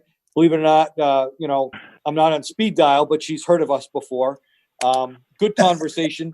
I was actually asking her and begging her if we could get the budget numbers from the commissioner today so I could show them to you tonight. She said no. I will have them tomorrow. So I will email those out to you tomorrow when we have an idea of what the 112 budget will be for our district. Our conversation then went, I asked a clarifying question because it seemed like there was a lot of controversy about the statutory vote that the committee took in December. And I clarified with her the same statements I've been saying to you and to the public since December. That vote for statutory, that 6-4 vote, was a majority vote to provide George and I a method of assessment for the budget that we were going to bring forward to the community in February. It was a non-binding vote. The only binding vote can be a 2/3 majority of the regional school committee on the vote and the assessment methodology. The assessment methodology that the school committee approved 9-1 was not statutory, and it was not amendment or agreement. It was an amendment to the agreement that was put forth in May to both communities. In turn, both the communities have to approve that method of assessment, the compromise, in other words, at both town meetings. But the school committee approved 9-1 the method of assessment for the 2021 budget. It wasn't statutory. It wasn't the agreement method either. So she and I talked a little bit. I said, was there anything illegal about the school committee giving me direction to move forward with a budget? And she said, no, there wasn't anything illegal about it. The only time that the school committee can move a budget out of committee, and it's their job to move a budget out of committee, is a 2/3 majority of the assessment of the budget, which in turn clarifies the method of assessment. Again, I spoke to the Hanson, selectman last week, and it's challenging to explain that. But the only way a budget comes out of committee is 2/3 majority. This committee voted a 2/3 majority of the compromise, which was a combination of statutory and agreement, and you voted a budget. It was 9-1 on, I believe, on the compromise, on the amendment, and it was 0 on the budget. So there was nothing that the school committee did wrong. I wanted to clarify that with her. You did nothing wrong. We did nothing wrong. But for me to put a budget out to the communities, the default method in so many terms is the statutory anyway. So by the committee saying go 6-4 gave us an opportunity. And if I can refresh everybody's memories, we did vote on a budget a few times and it did not pass because the method of assessment was the statutory method. So the committee never moved a budget out of school committee to the towns. The only time we did that was a 9-1 vote. More than 2/3 of the committee voted that. So just to clarify for the committee and for members of the community, the committee didn't do anything inappropriate, didn't do anything wrong. And again, that was a conversation I had with Christine Lynch. And on that topic as well, when I had her on the phone, I asked her how many regional school districts actually use the statutory method. And I did on our Q&A, it was the majority. She said there are 84 districts in the Commonwealth that are viable, and 10 use the agreement method. So the majority of communities use the statutory method. And I think because of our conversations of beginning last year, DESE is now requiring boards of selectmen to sign off if their communities use the agreement method.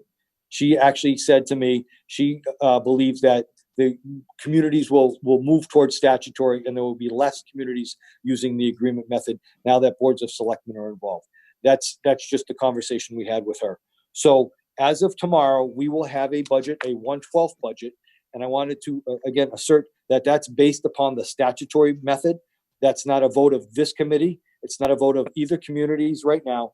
It's not my budget. The budget will come from the Commissioner of Education, Jeff Riley, and or designee, based on what we know now, 2020 numbers, or we're assuming 2020 numbers, and based on the statutory method of assessment. So I'm assuming we will be able to provide both communities on Wednesday a document for their assessment of what the commissioner gives us. And the documents that we showed you, or I presented to this committee a couple weeks ago, but I'll refresh right now. Let me see, with my numbers. The 1/12 budget assessment, I have a few documents in front of me, so just bear with me. Using FY21 numbers, which would be the FY21 cherry sheet, and minimum local contribution, is the operating budget for the town of Hanson under the statutory method 1/12 would be $11,397,219.16. And for Whitman, it would be $14,259,517.84. I believe those are the correct numbers. And let me see. If the commissioner, using FY21 numbers, and if he allows us to use E&D or move any more circuit breaker, the Hanson assessment with 350,000 E&D and another amount of circuit breaker money, totaling $700,000. We've already used 450 and 250, so 100,000. Hanson's total assessment under 1/12, using 350 E&D and 700 circuit breaker, would be $11,156,979.16, and Whitman's assessment would be $13,899,757.84.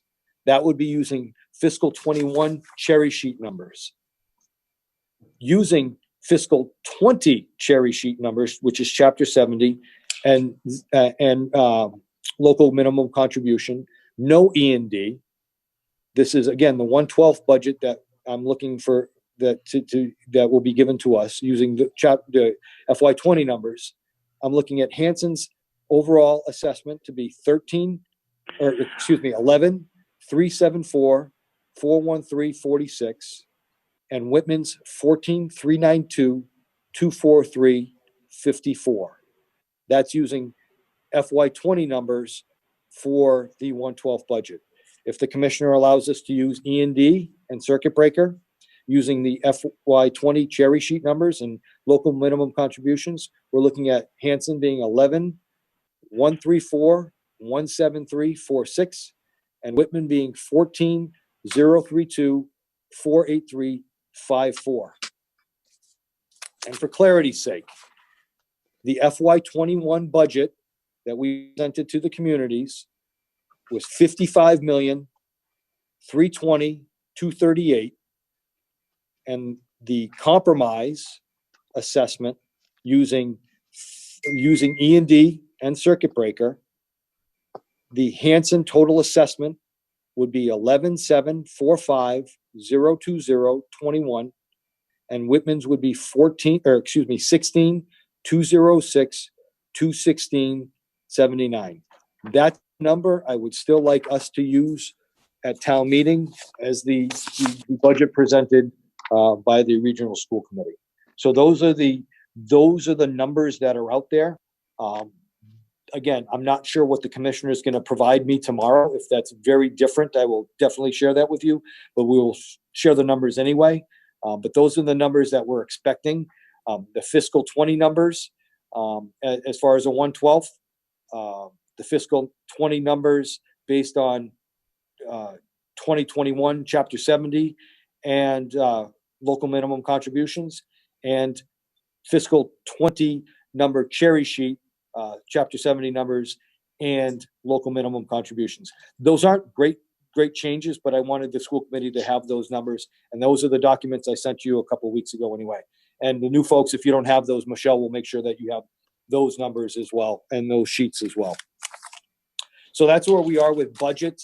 The other piece of budget before we get into any discussion, I'm just going to read, and I sent this to you as an attachment today, right before the meeting, and it's highlighted just what happens if we don't have an approved budget by either community in July. And this is the other piece of information that I spoke with Christine Lynch today. So let me just read this out loud.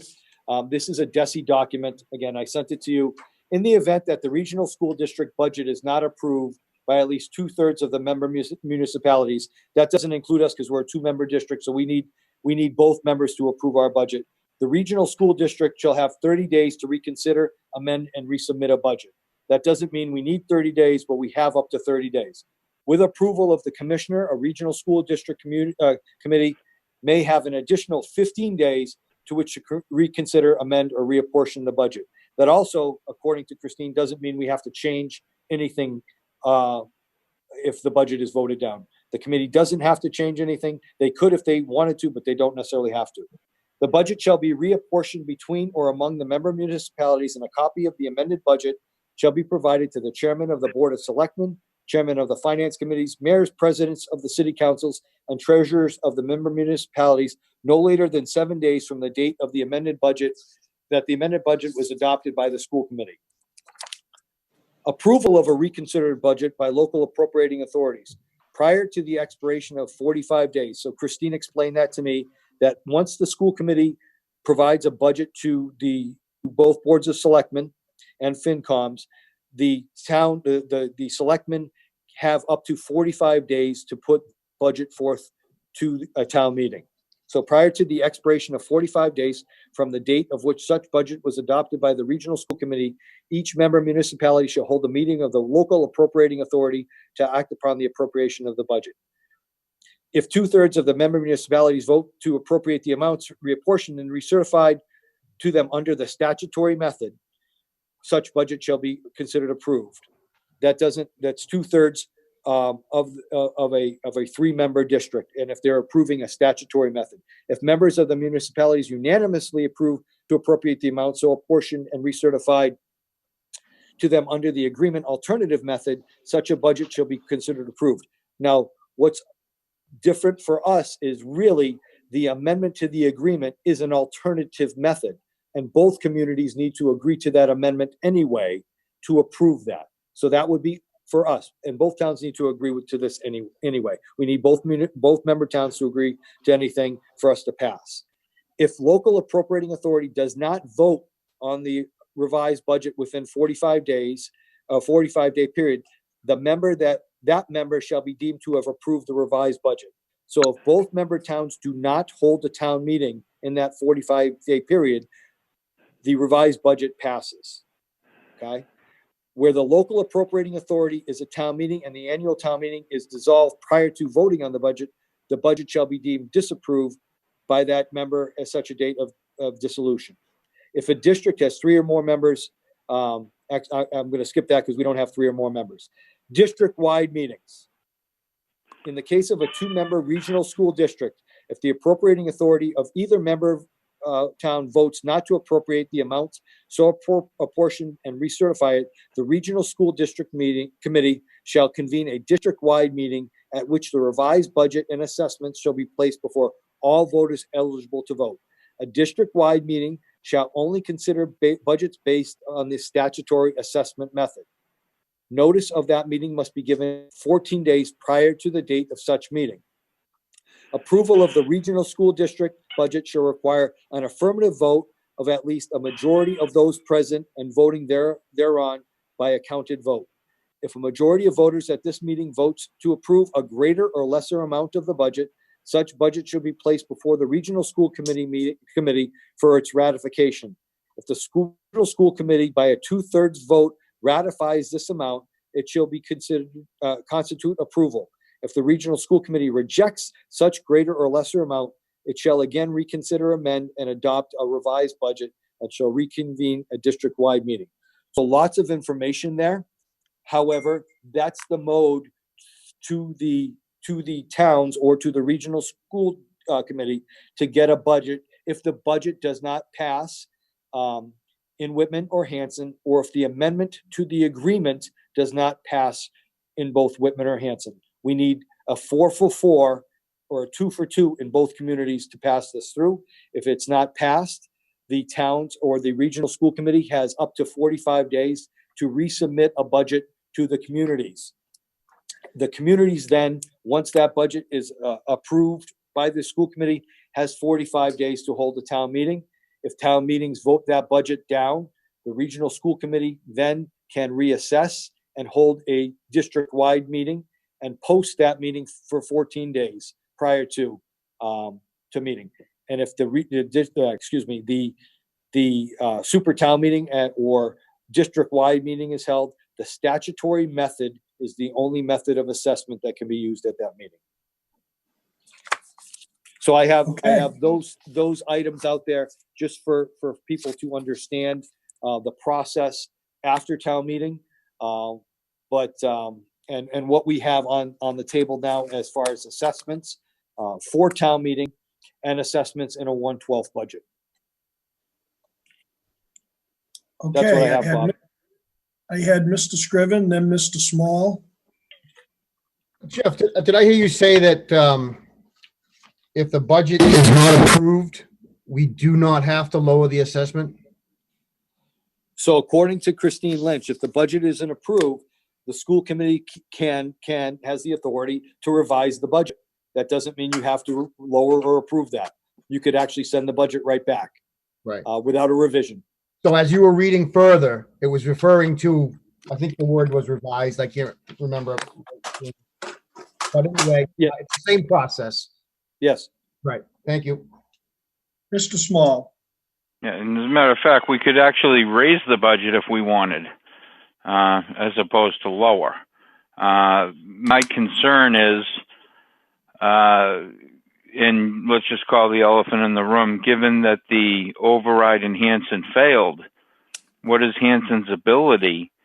You know, if they pass a budget, which we need to have them pass a budget, we need to come up with that.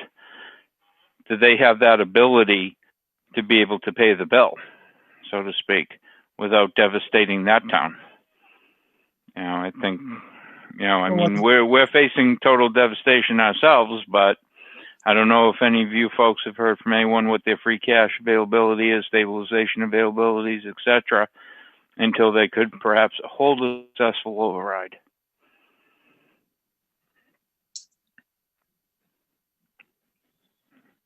I think, Brad, the ability would come out of the meeting of the voters, and then they would have to determine how they're going to do that and find out what their ability to pay would be. But it all comes down to, from what Mr. Simonak has just said, unless somebody wants to correct me, this goes to town meetings, whether you call it a district-wide town meeting or a regional or a super town meeting. It goes to the voters for approval, one way or the other. And then the town will have to figure out how, whether it's either town, depending on how it goes, how the payment would be made. I think that's up to the individual town themselves. I'm not quite sure whether they would have to stage. It would depend on what happened at that town meeting, I guess is my answer to that. My biggest fear is we're already looking at the 1/12 as being bad. We're looking at our $55 million budget that we presented as being just treading water another year. and then faced with the devastation of losing on Chapter 70, it's just very, very scary right now. The whole ride's pretty scary. I see it, Chris. Okay. You said Fred, Chris, Howard? Yep. Yeah, Fred. So I think to that point, and I think we've said it a few times now, right? The present budget that was voted out of school committee that sits with, for example, the town of Hanson sits around 11.75. That 1/12 budget is 11.4. So we're not talking about monumental differences. The one thing I guess I feel strongly about, and I guess I would kind of want the committee to at least consider this in some way, shape, or form, is if we end up at a 1/12 budget, I am not in favor of using anything out of E&D or circuit breaker as an additional funding mechanism. So if we end up at a 1/12 budget, working our budget as presented by almost $3 million. So I appreciate Jeff taking the time to put that sheet in. Thank you for doing that. But just before that sheet gets out and people start looking at the lowest number, that 11.4 to me is as low as it goes unless there's something wild that changes. I would not be in favor, based upon the discussions we've already had as a committee, of cutting our budget by $3 million and then taking additional funds out of E&D on top of that, given what Fred just talked about. The storm clouds are coming. So to me, I hope to God we don't have to deal with a 1/12 budget, but if we do, I am not in favor of using the E&D funds. Couldn't agree more. Anyone else? Dawn? Dawn, go ahead. Yeah, thank you. Jeff, Mr. Cullity? Jeff, I just want to look back at the modified statutory method document and the numbers. I just want to clarify what you read. This would be what school committee approved, the amendment, the 50-50. Only because when you were reading through the numbers, the Whitman number read was 16.2 million. And I think I just want to clarify that that's not the operating assessment. That was including, the high school debt and the non-mandated busing. Yes. Okay. Both Whitman and Hanson numbers, that's the total assessment that both communities will receive. The operating assessment for both communities, not including non-mandated busing, capital tech, capital HVAC, the Hanson assessment with the compromise is 11,214,17679, and Whitman is 15,367,391.75. Thank you. Okay, and that's what we have approved right now. And yes, because someone said, where did that 16.2 number come from? So, because we've generally been talking about just the operating assessment. So I wanted to confirm that. Yeah. Well, those numbers have been flipping, flopping back and forth from the communities. Okay. I got the question on the total operating budget from each community. So now I'm using the actual number of what's going to be assessed to the community. We have used as a school committee really the operating piece, and then again, members of the communities wanted to know, so what's the total assessment, including all of their debt as well. So yep, Right. those are the correct numbers, Don. Okay. And Chair Hayes, I recognize it will be up to the voters, as you said, for them to decide what they want to approve. But through you, I want to acknowledge Mr. Small's comment. As committee members, I believe Mars does ask us to know where our member towns stand. And as Mr. Small said, what does both towns have in free cash? What do they have available? And what is their spending like? That would be responsible of us as committee members to know where our two towns are. So that's certainly a valid question, what funds are available. No, and I just wanted to say that. Thank you. Before we go to the next to your question, there is a very strong rumor out there we may be meeting with both boards of selectmen sooner than later. So the meetings, if anybody thinks that we're going to have, we may be having weekly meetings in July to get through this. There's going to be several meetings. So if that answers your question, we may get to that very soon. Thank you. That's helpful. Dan, and then Chris, did you have your hand up, Chris Scriven? No. I'm sorry. Go ahead, Dan. My question goes towards starting tomorrow. We're on the 112 budget. That's Wednesday. A lot. Wednesday. We're going to be on. How does it get paid once and if we ever get a budget together? We're starting out on 112th automatically because we defaulted. So what's your question, Dan? How does it get paid? Yeah, how is that going to get paid? And then we go and get a better budget than the 112th that falls back. You know what I'm saying? Like right now, we're going technically, if we go by the 2020 fiscal 2020 instead of the 21, is that how? Or does it just wait till we get to some point where we come up with a budget?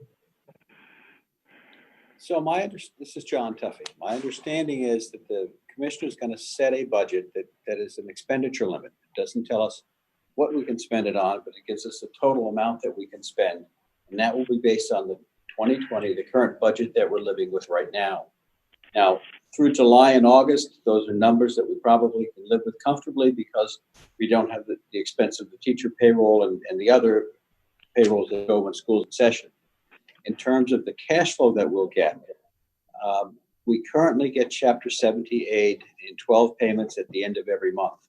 We'll continue to get those payments. So come tomorrow, we'll be getting a payment, which will be the last payment for fiscal 20. And then the end of July, we would get our Chapter 70 aid based on what Chapter 70 was in fiscal 20. Now, the difference between 20 and 21 is projected to be about $117,000. So that's not a big number in terms of what we were expecting to get. The state will also set an assessment that we will use to send to our towns, and the town will then pay us that assessed amount set by the state on the regular schedule that currently exists. So we would get an assessment from Hanson and from Whitman in August. Does everybody understand that it's pretty clear of what, and I think what you said in the very beginning, John, was 1/12. You mean 1/12 out of a full year, out of 12 months, get a payment every month. Correct. When you're on 1/12. That's correct. Okay. I just wanted to clarify that.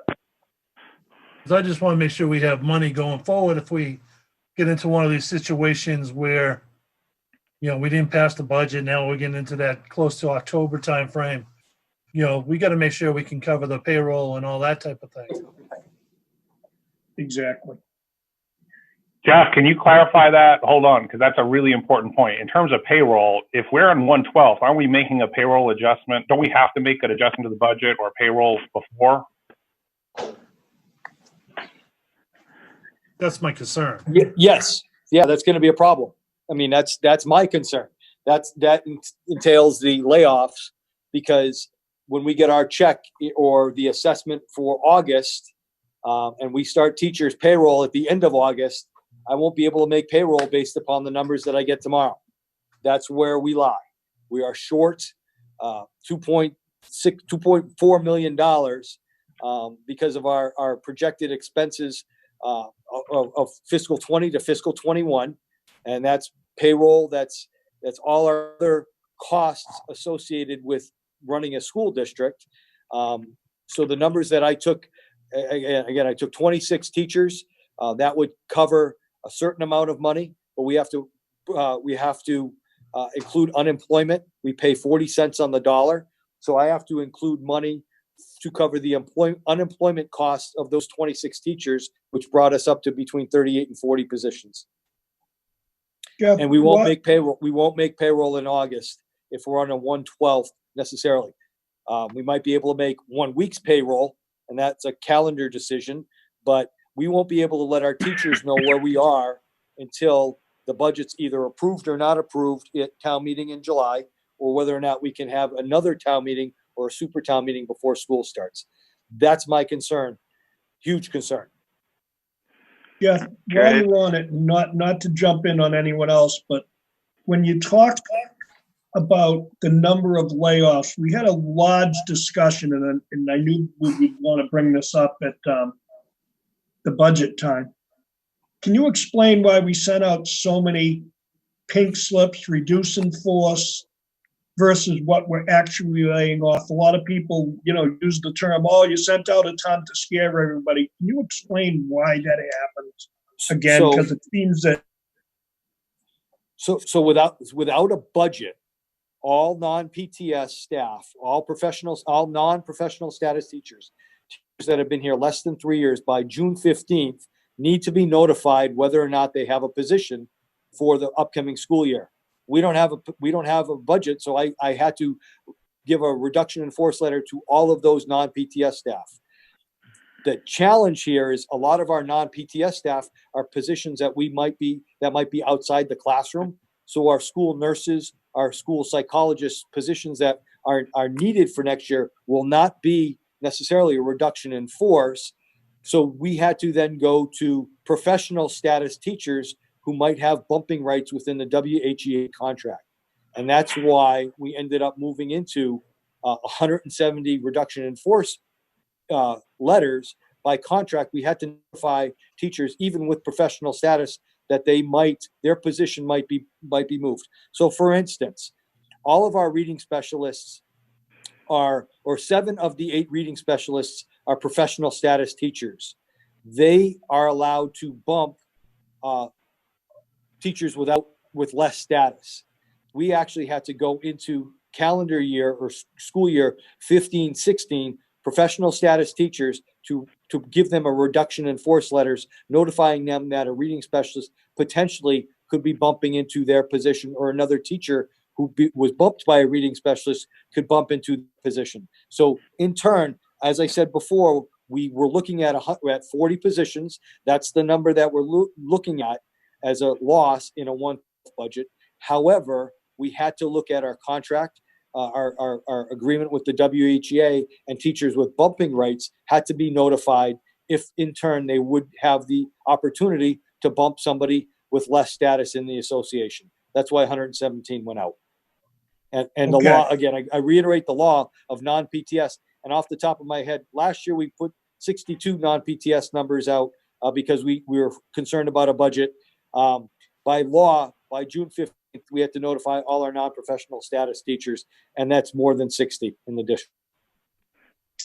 Okay, so anyone listening to this, if that doesn't answer your question, it's pretty clear. We have to do things by legal status of how we do professional teacher status. So we sent out 117 RIF notice, reduce in force. We did not say at any point we were reducing 117 teachers. Hear me clearly. We never said that. We said that we are reducing in force roughly 40 teachers and staff, not all teachers. But in order to do that, in simple layman's terms, by law, we have to notify potential people that could get bumped. Does that sum it up, Jeff? That sums it. And I'll give you, that really sums it up, but I'll give you another, for instance. We reduced at the high school a social studies teacher who's professionally statused. It was a cut because we cut a social studies position. That teacher could then bump another professional status teacher at another school.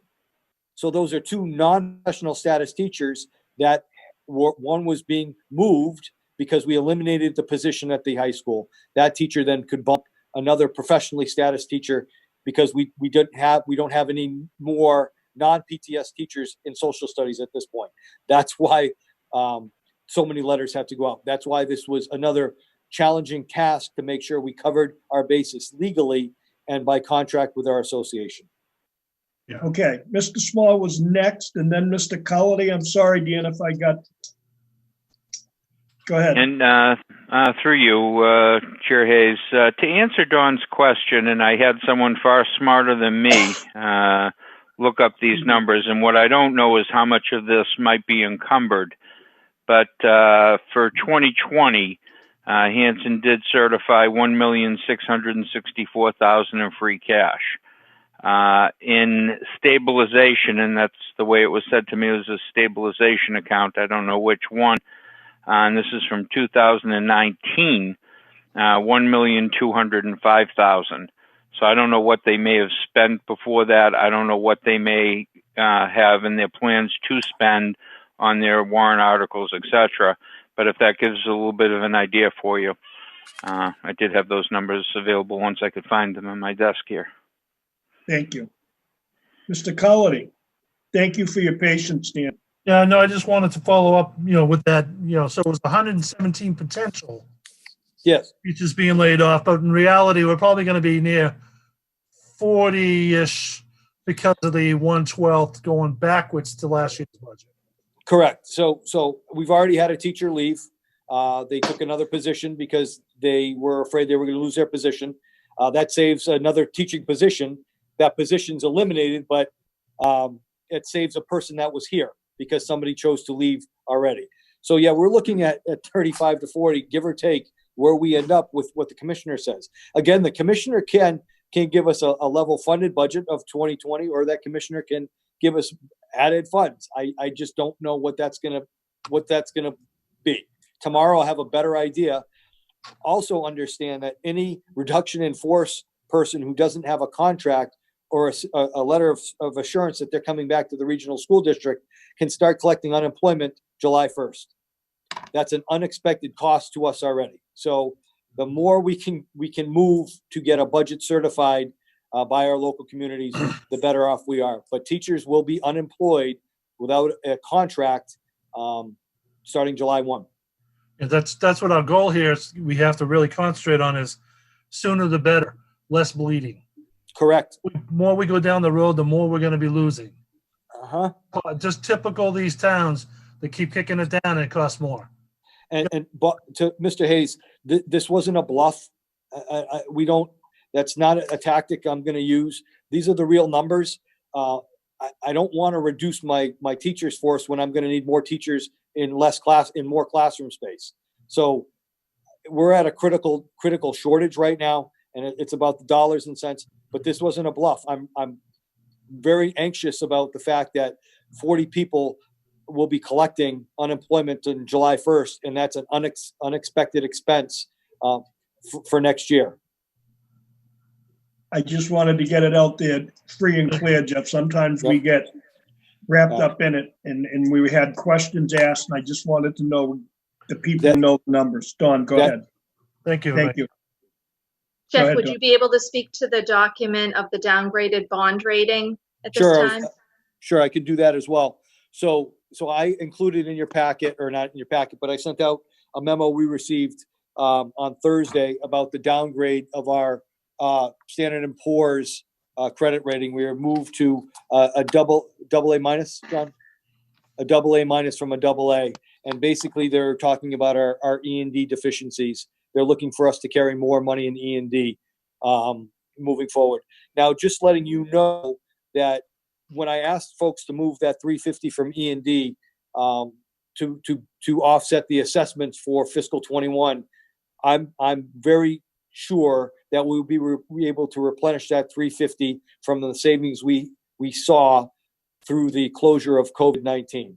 So I'm assuming we're going to have 609 plus in E&D in October with the replenishment of some of the costs or the revenues that we didn't expend due to the closure of COVID-19. I can't give you a firm number on that because we're still closing the budget.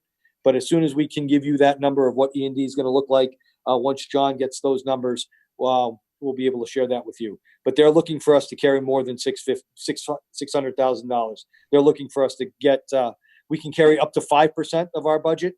I don't think we've ever had 5% of our budget in E&D. But as Mr. Cullity said, back in the day, there used to be $1 million plus in E&D. We were at 609 when they looked at our numbers. So yeah, our credit rating went down from a double A to a double A minus. Okay, we've heard a lot of budget numbers tonight. David, Hillary, you both still want to stay? I have a lot of question. numbers. I have a question, ahead. actually, and this is more clarification. So, correct me if I'm wrong, but are either of the towns protesting the budget number, the 55 million? Because, and Jeff, you can correct me if I'm wrong, it doesn't seem like anything's being added to the budget. It's just level services, so to speak. I mean, if you cut what last year, there were 19 teachers cut. 19.2, yep. And so you're adding, did you add 4 positions in this budget? But those they're not the same. I mean, so level service, they're different positions that you added, correct? Correct. So you lost 20 positions. You got 4 back, so 16, say. Are people saying the budget is too high, or is the pushback the assessment? Because my understanding is that it's not necessarily I mean, as a citizen of the town, as a teacher myself, as a parent, a level serviced budget is not really ideal. You want to be adding services and adding opportunities for the kids, not just like keeping status quo every year, because things change. I mean, look at, just since March, the remote learning, the things that our students have to do, the training the teachers need. So I guess I just need clarification on that. Is it a budget number that we're being told? I wasn't on the school committee when the budget was passed, but is the feedback that that's too high of a number? Or is the feedback the assessment, meaning the way that the towns are going to pay for that budget? Like, I just need, I think those are 2 separate issues. My understanding, and I think a lot of people in Hanson were under the impression that the override was to make the schools better, and a level service budget is not making a school better. And so I don't know if we could provide clarification, and I know that you have, because I've been listening for the last 6 months. But those are just questions and things that need to be out there for people to understand. I mean, the foundation budget isn't much, and this budget is not much over that. So, and again, level service, what does that mean? It means you get the exact same things, nothing more. Right? So basically, in a nutshell, yes. We're really looking at level service plus 4 teachers, the contractual expenses that went up for salaries, the contractual expenses that went up for SJ services and our other for first student. We did add special education because we were very concerned about our special education population. So we did add that to the budget number, but really realistically, this was a level service budget, not adding, we added the curriculum. It was on that as a piece, because we also felt we needed that. We absolutely so you haven't needed had that. one since 2001, correct? Correct. Okay. So to go back to that, no one in either community has approached me to say our budget number is too high. It's been about the assessment figure. And I don't think anybody has come to this committee to say your budget is too high. We've been told to sharpen our pencils a little bit, but I'm not really sure what that means. And we've never been given or at least I can't speak I haven't been given a number to say, hey, look, this is the number that you should be targeting as a budget number. This committee was very outspoken to add 4 positions back that we lost last year to reduce class size. That was and again, the budget passed 10-0. So to go back to, I haven't, or the committee hasn't been asked publicly to lower the budget, but there has been definite conversation since September about the assessment methodology and then the assessment number going forward. And yes, I would love to start looking at what we could add. I've been a superintendent for less than two fiscal years, and all we've done is reduce. George has been here for 15 plus years. I've been here for 10 plus, and we've been reducing and reducing. There was a spot that we started to rebuild and add, and then we've hit a real roadblock. Our priorities have been student social emotional learning. We did add positions last year. We really would have cut 22 positions, but we added 3 adjustment counselors at our elementaries, and I think they have been very worthwhile expenses. So we did add through subtraction last year. So this budget is level service. We're not providing anything new. It doesn't include full day K. It doesn't include a robotics program. It doesn't include foreign language that we lost at the middle level. It doesn't include a lot.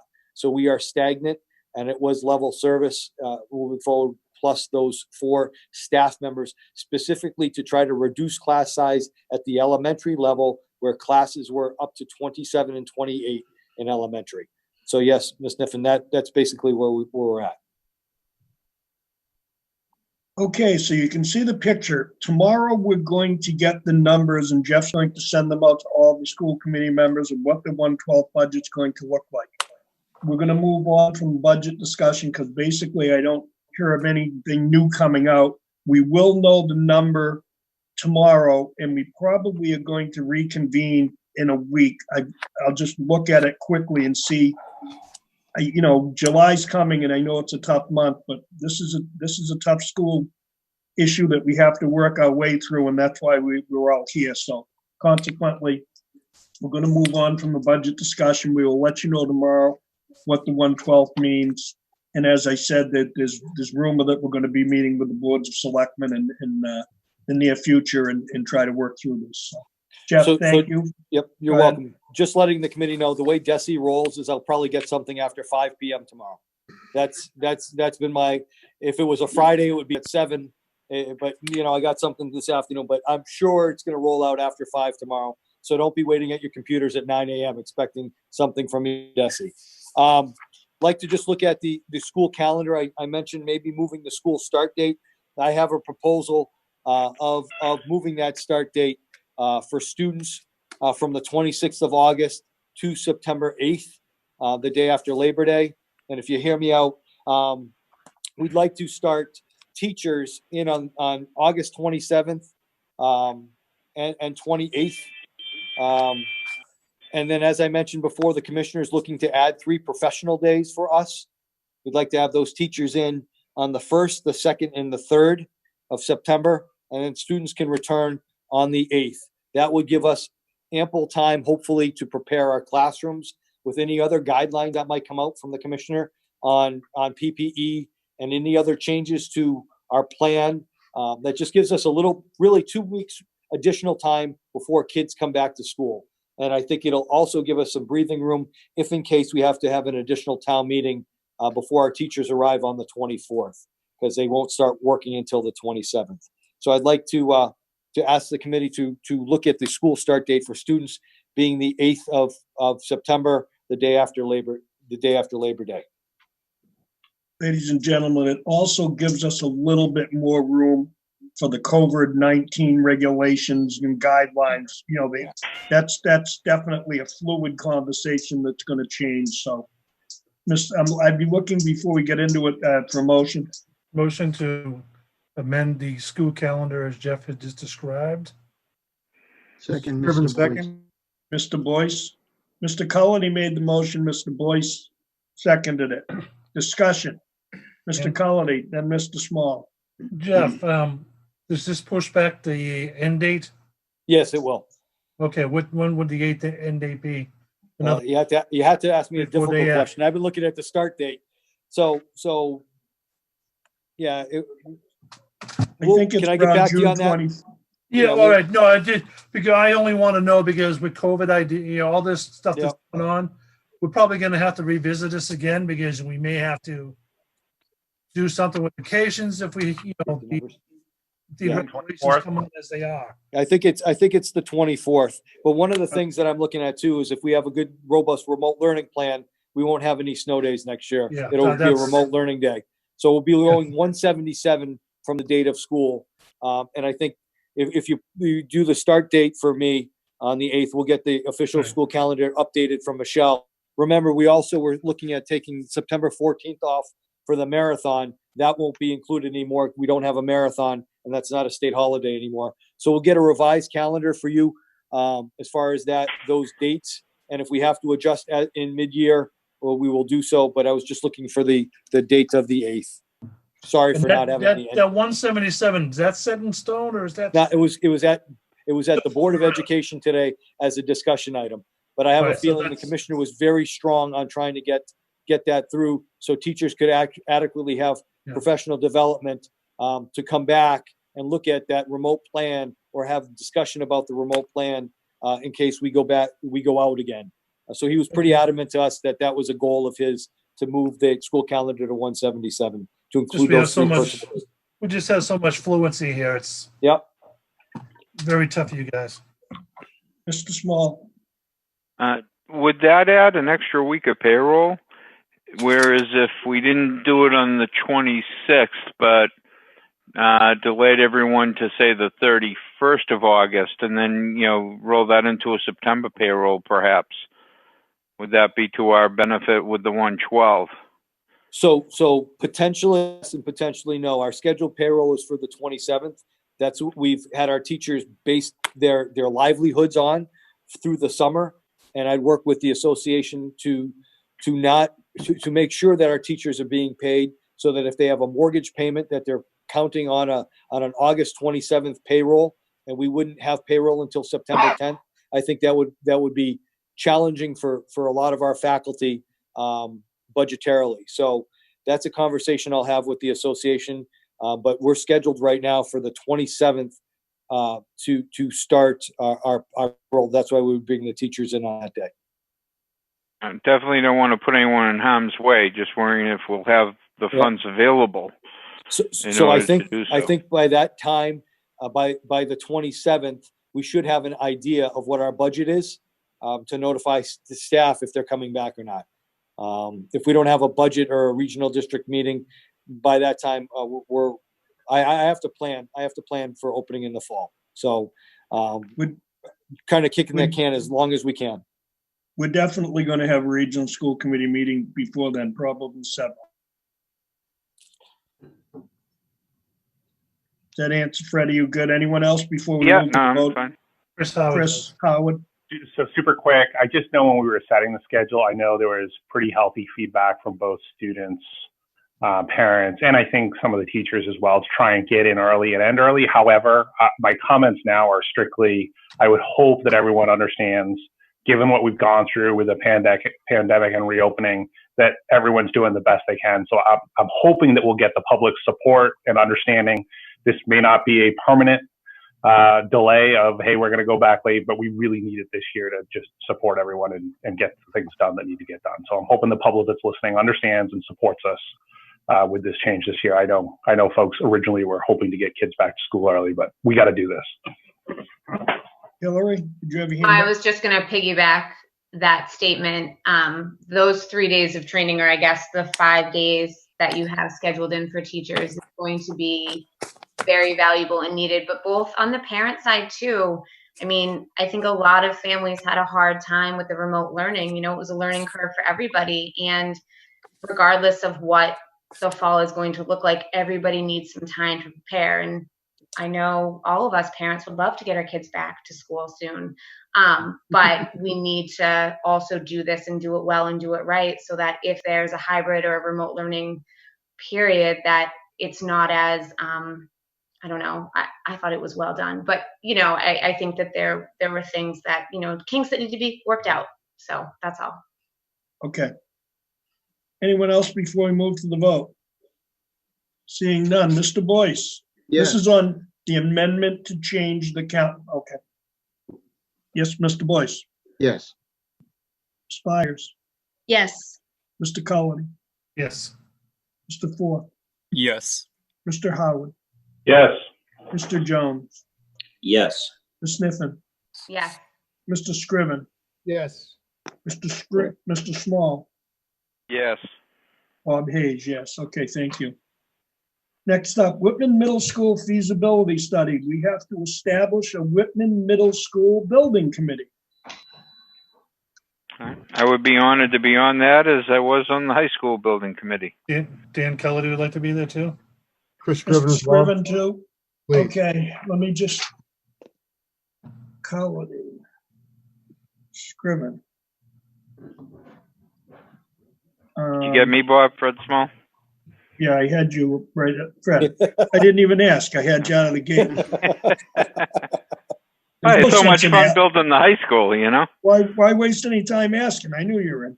Mr. Colley, would you like to speak to me? I see your hand up. Oh, no, that was to get the, Okay. Anyone else like to be on the building committee? Dawn? How many are you looking for or allowed? Probably 4. Because we're going to take, the town of Whitman's going to want some residents. They're going to want a bunch of people. We have to have. And I believe Right. they have to have someone with engineering or architectural background on the committee, you know, as a resident. Yeah. Dawn? Yeah, during this year, can someone give some background on the timing Okay. during this feasibility The period? time, Okay, the timing, it starts out pretty soon and the meetings go slow until you get closer to building the school. And then it sometimes becomes a weekly issue. As the school gets into more and more bits and pieces and discussions, when you get into the design phase, it at least becomes twice a month. But at any particular point, everything comes back to the committee. Right. So if you, Fred? No, I'm just thinking. I'm just trying to recall. Is it the study committee that selects the architect, or is it the entire school committee? I'm trying to remember. I thought it was the. Did they bring it back? Yes. Even though it's a Whitman project, remember we did the Hanson project? Yeah, I remember that, but I came in on the tail end of that, so to speak, and the architect was already so the picked. region has to do it. It's it's a lot of stuff, but let me tell you, from being involved with some, it's very educational. It really is. You learn a lot about the school design and what goes on and what takes place. It's pretty interesting. It is time consuming, but it's interesting. So Dawn, if you want to get on and then you decide you want off, there'll be others, unless there's somebody else from Whitman wants to be on it. I don't see anybody. No cats, though. Okay, so far, Cullity, Scriven, Small. And the town's going to send guidelines, I'm sure, if there's going to be, I know Johnny Galvin wants to be on it. He is on the finance committee. He's a good guy. So, and as Fred said, there has to be somebody with some architectural design, some engineering backgrounds, and you'll have plenty of people coming forward from the town of Whitman when this moves forward. And it'll move forward kind of quickly all of a sudden as soon as the feasibility goes out and it needs to be bid and awarded. So that's an exciting project, and the town of Whitman really needs to.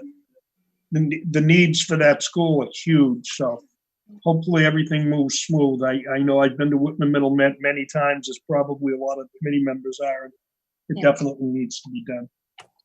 So. Proposed regional agreement amendment, consideration of the changes from the town of Whitman. This is not a vote. Jeff, would you like to go over some of those changes? So we spoke about this last committee meeting, and I reached out to Mr. Stanbrook, and we were waiting to hear from Hanson and the Hanson legal counsel, and he said he has not received anything yet from his legal counsel. So if we're planning on having another another school committee meeting shortly, I'm hoping to hear Hanson's thoughts on the amendment or the changes from Whitman Council before this committee votes on it. So John said today he would reach out again to council to find out where they're at. John was away the week of our school committee meeting. He returned back from vacation last Monday. He and I went back and forth a little bit, and then I tried to see if he got anything back today. And prior to this meeting, he had said he had not. I did invite him to this meeting just to see if he had any other information, and I don't think he's attending this meeting. So, but Bob, if you're saying that we're going to be meeting with electmen in the future too, I think they might be able to brief us on those changes to the amendment that we're proposing for the warrants in both communities. Okay, so we're going to table this until we have more information that's available.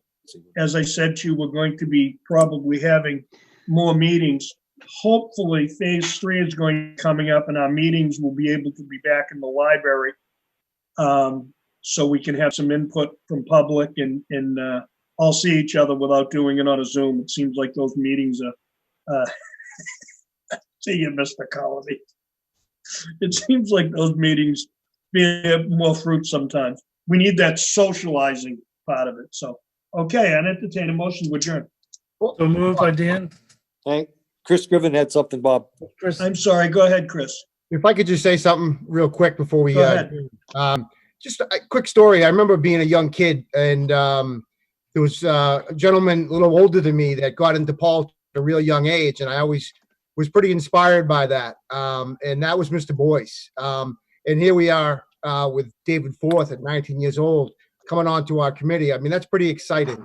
I think there's an opportunity there to use David and networking young voters, and I'm really excited about that. And also Hillary has already demonstrated her knowledge, of education and like that. So I just think we're in a good spot, and I appreciate both, their efforts to run a campaign, and I congratulate them. Thank you. I agree with you. I agree with you, Chris. The bad Bob, side of it is when Boyce and I get on this committee, I had hair and so did he. And I see that David's got a full head, so protect that hairdo. I entertain We admire you, Dave. Chair Hayes. Entertain a motion to adjourn. Chair Hayes. Before So we moved. do that, can we get a committee meeting date for next week? Can we confirm one? July 8th work? Tomorrow, we'll send it out. Okay. Let's I'm find available out on how the far 4th. off- Let's find out how far off Mr. Stanbrook is in the selectmen, and I'll get back to you. Okay, I have a motion and a second. Mr. Boyce, Yes. Byers, Yes. Mr. Cullity, Yes. Mr. Ford, Yes. Mr. Howard, Yes. Mr. Jones, Yes. Sniffen, Yes. Mr. Scriven, Yes. Mr. Small, Yes. and Mr. Hayes. Yes, thank you, everyone. Be safe. Good night, Thank everybody. you. Before we Thanks, sign folks. off, I just Right. want to mention graduation still set for the 31st out on the baseball fields at 6 o'clock. More information to follow, but graduation still a go outside on the 31st. Thank Okay. you. Good night, folks. everyone. Wonderful. Thank you. Bye. Thank you. Thank you all. Good night, folks.